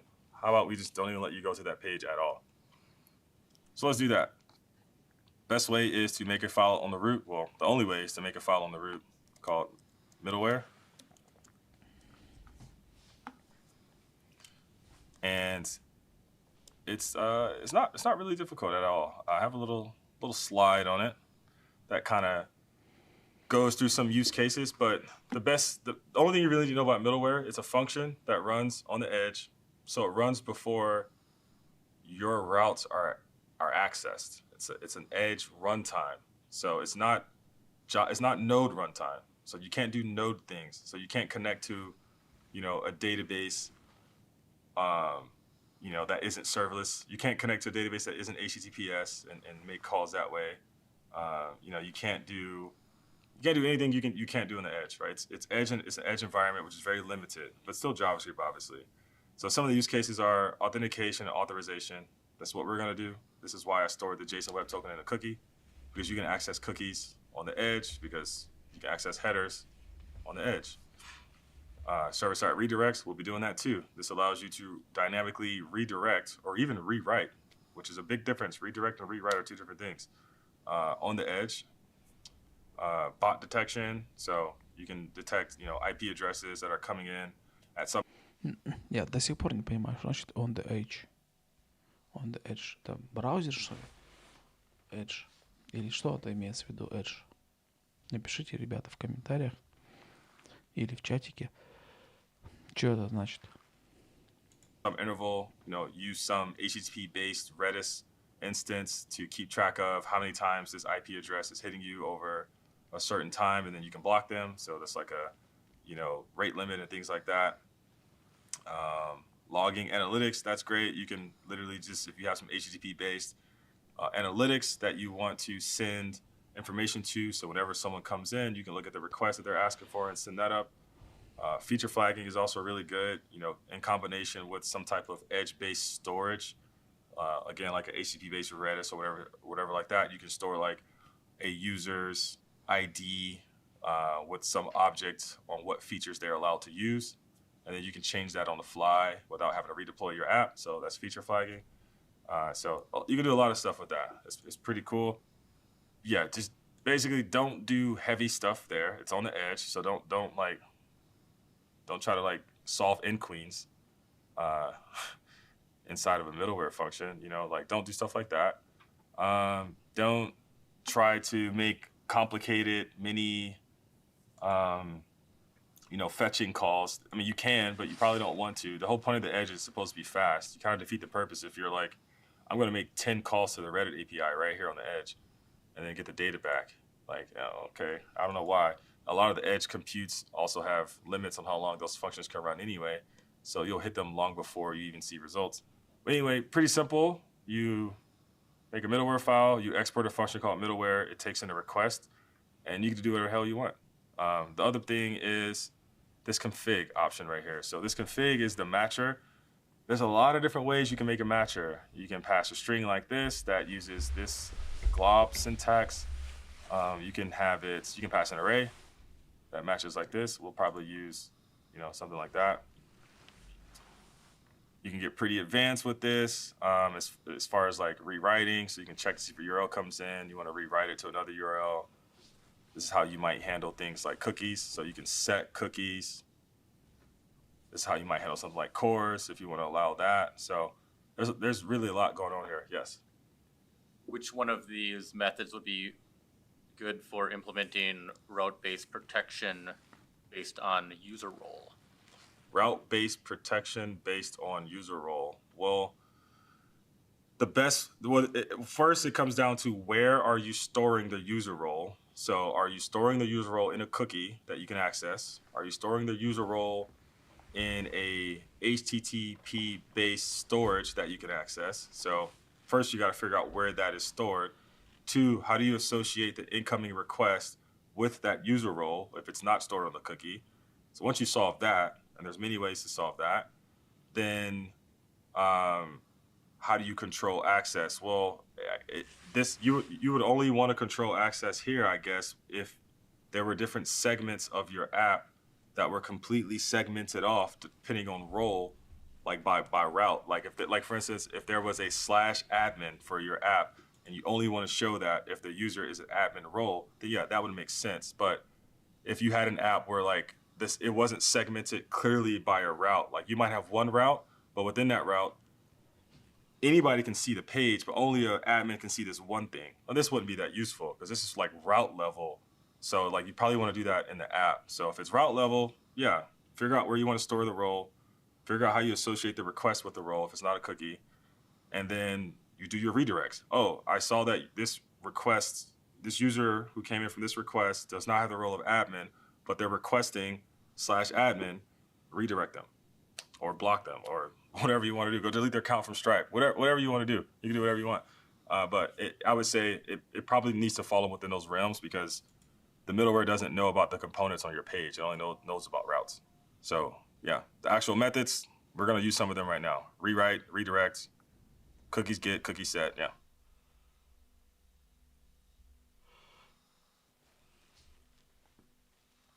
For our middleware. Что, ребятки, давайте сделаем последним уроком на этом стриме.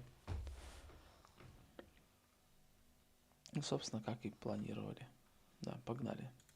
We're going to import these two types, next response, next request. Well, they're not types. They're light wrappers around the native, request object that's built into the browser and the Edge function. So if you didn't know that, there is a native request. There's also a native response. Those are part of the JavaScript spec. The next versions are just like wrappers around them that have like type safety and some helper methods. But that's it. You have to pretty much use these on the Edge as well. They're just wrappers around that. So let's do that. Let's get our middleware. Let's get our cookie name since we'll be doing some cookie stuff in here. And first, давайте скопируем этот middleware.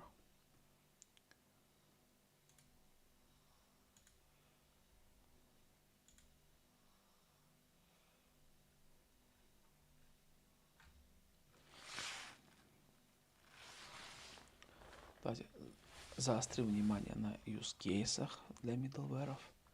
Это authentication и authorization, server-side redirects, path rewriting,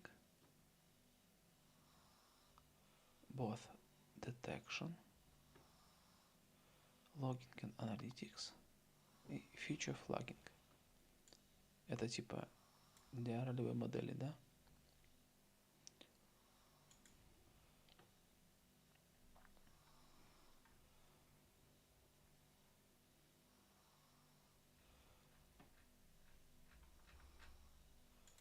Implementation.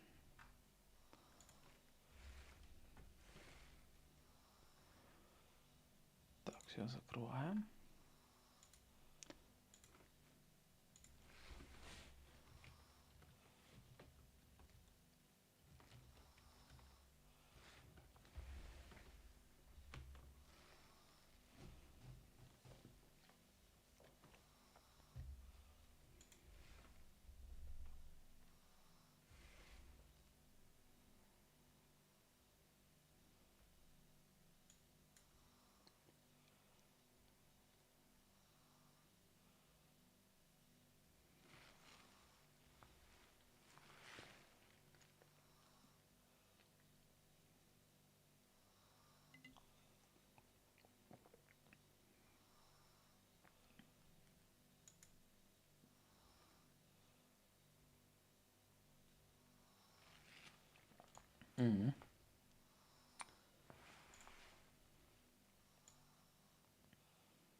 дашборд, любой путь.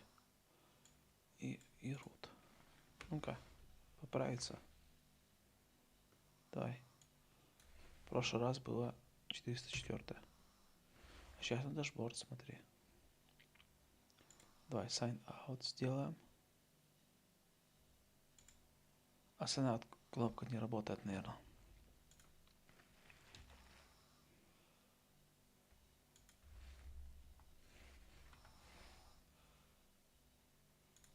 First thing is I always like to just figure out where I'm matching. So for us, we're going to be matching on two things.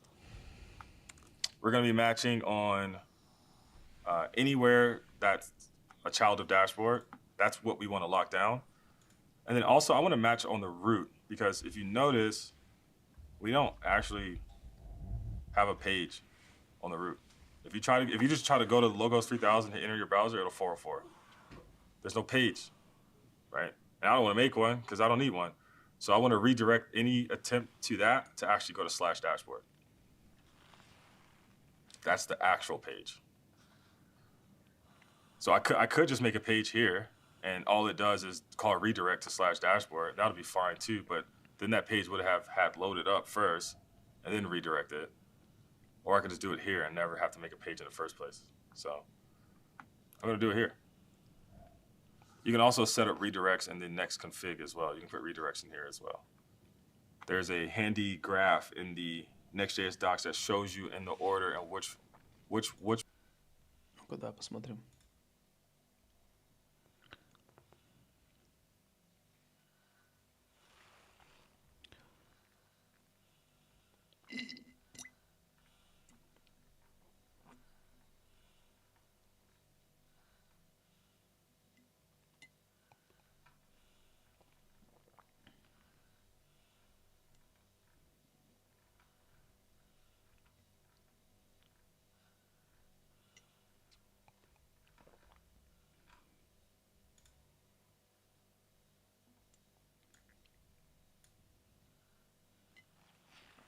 Заметки Скотта Мосса — это выдержки из доки.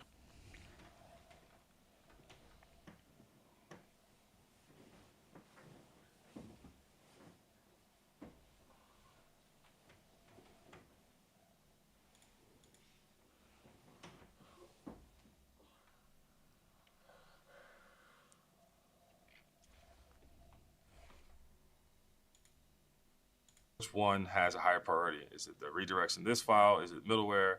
Is it something else? Like it'll walk. Да, может, не посмотрели.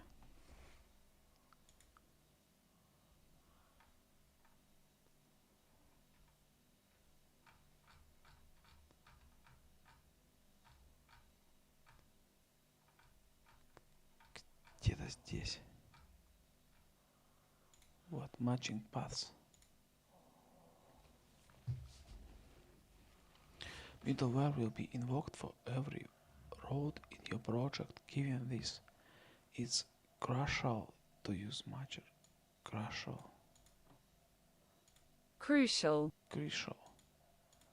to use matchers to precisely target or execute specific routes. The following is the execution order.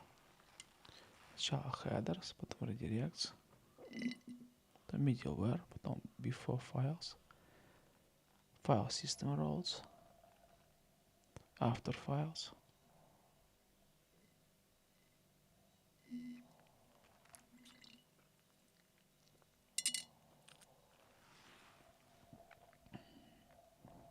and fallback.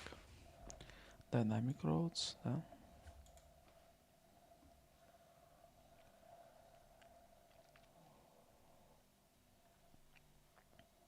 Неплохая штука на самом деле. Для ментальной модели. Walk you through that, but middleware pretty much has like one of the highest priorities because it happens before your app is even executed. So what we want to do here, at least for the auth, we want to check to see if the request.next URL and next URL isn't, it's not like I've always thought about this. Is it the next URL that it's trying to go to, or is it next URL as in the URL on Next.js. I don't know. But that's the URL that we want. It's one of those, okay? That's the URL that this request is attempting to go to. So we want to check the path name of that URL to see if it starts with /dashboard. If it does, you better be authenticated. So let's check that. So we'll say, first, let's export our middleware function.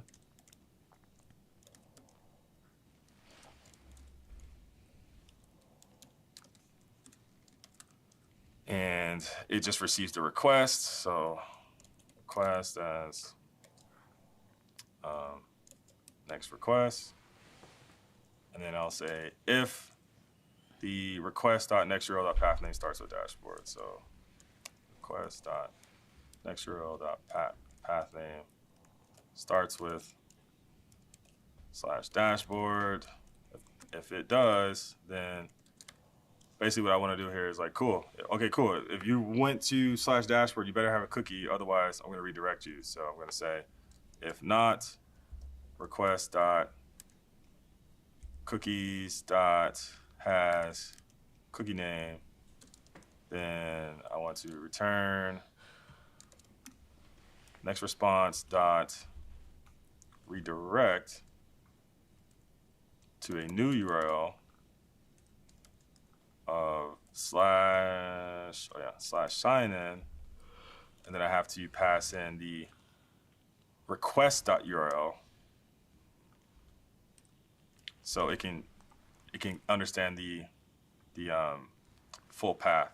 Or wait, I'm sorry. The request.url goes to here. There we go. So because I pass in a relative path to the URL instance, I have to give it this so it knows it can create. It's basically going to create a full path for this. It's going to take the domain like, oh yeah, cool, but you want this. Got it. And I guess I should have spelled that right. There we go. Okay, so that's what happens if you try to go dashboard. And then for the home page, it's pretty simple. I'm just gonna copy it. This one's simple. It's just saying, hey, if you go here, we're gonna see you here. That's it. And we want to redirect, not a rewrite. Next URL это значит URL-ка с next, а не следующая URL. Anybody know the difference? Is a redirect on the client side and the rewrite something that happens like before the user even visits the page, or? All of this happens before you visit the page. Okay. You can think of this as like, here's the client makes a request. Да. All this happens before the clients. Вот middleware.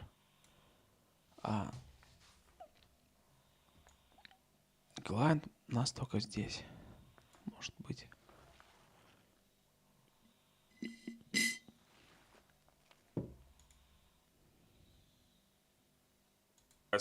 It hits the middleware does its thing, and then it hits your app. Your app is a whole nother thing. Like, it's in the same repo, so it's like, it feels like it's part of the app, but this gets deployed somewhere else. This is like sitting on every single server and whatever deployment provider's platform that you hosted this on, and it's the gateway to your app.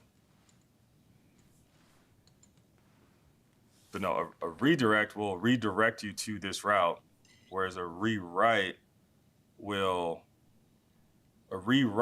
send you to the route that you tried to go to, but the value of it will be this route's value.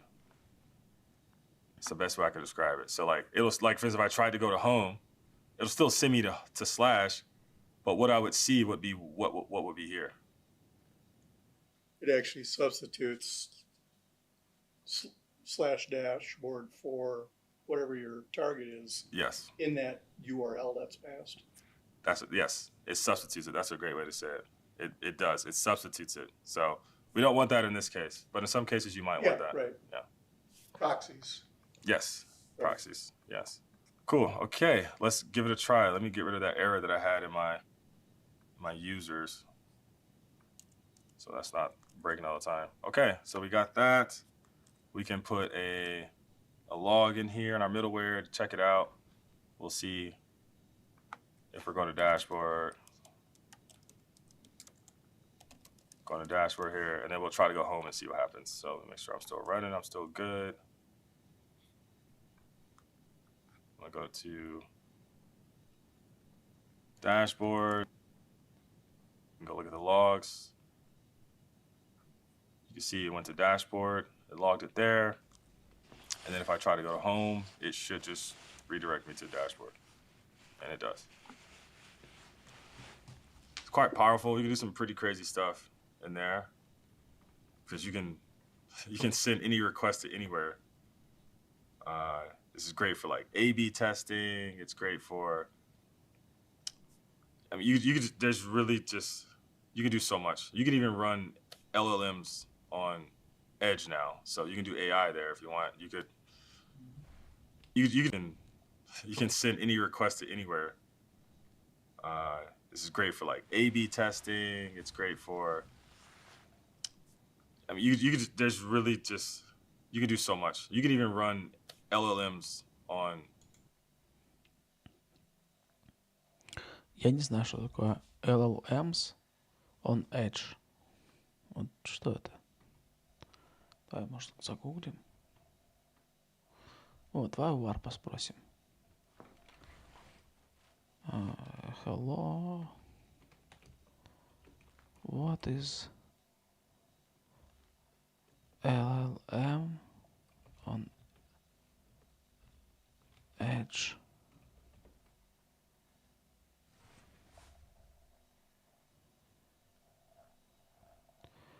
LLM on Edge refers to deploying and running large language models on edge devices.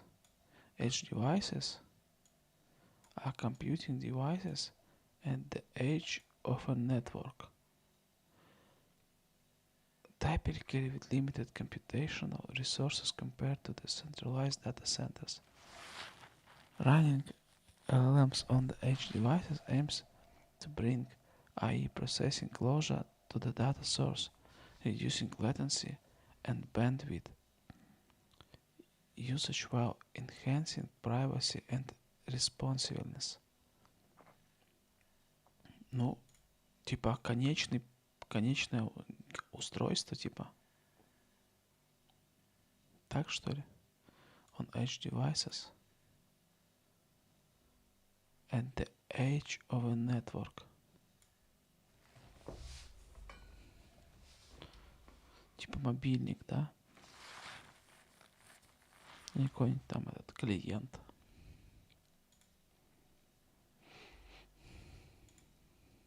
Edge now, so you can do AI there if you want.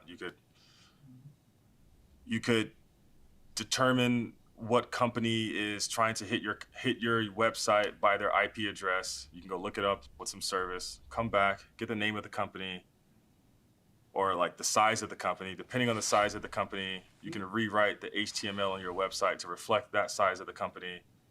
So what they see is way different than what someone else would see, and it's all SEO friendly. Вот это да. Now, Че, ребятки, давайте прощаться. Остальное мы добьем на 4 серии, последней. Я думаю, что на 4 серии мы добьем этот курс. Ну, все. Всем пока. Благодарочка за тусовочку.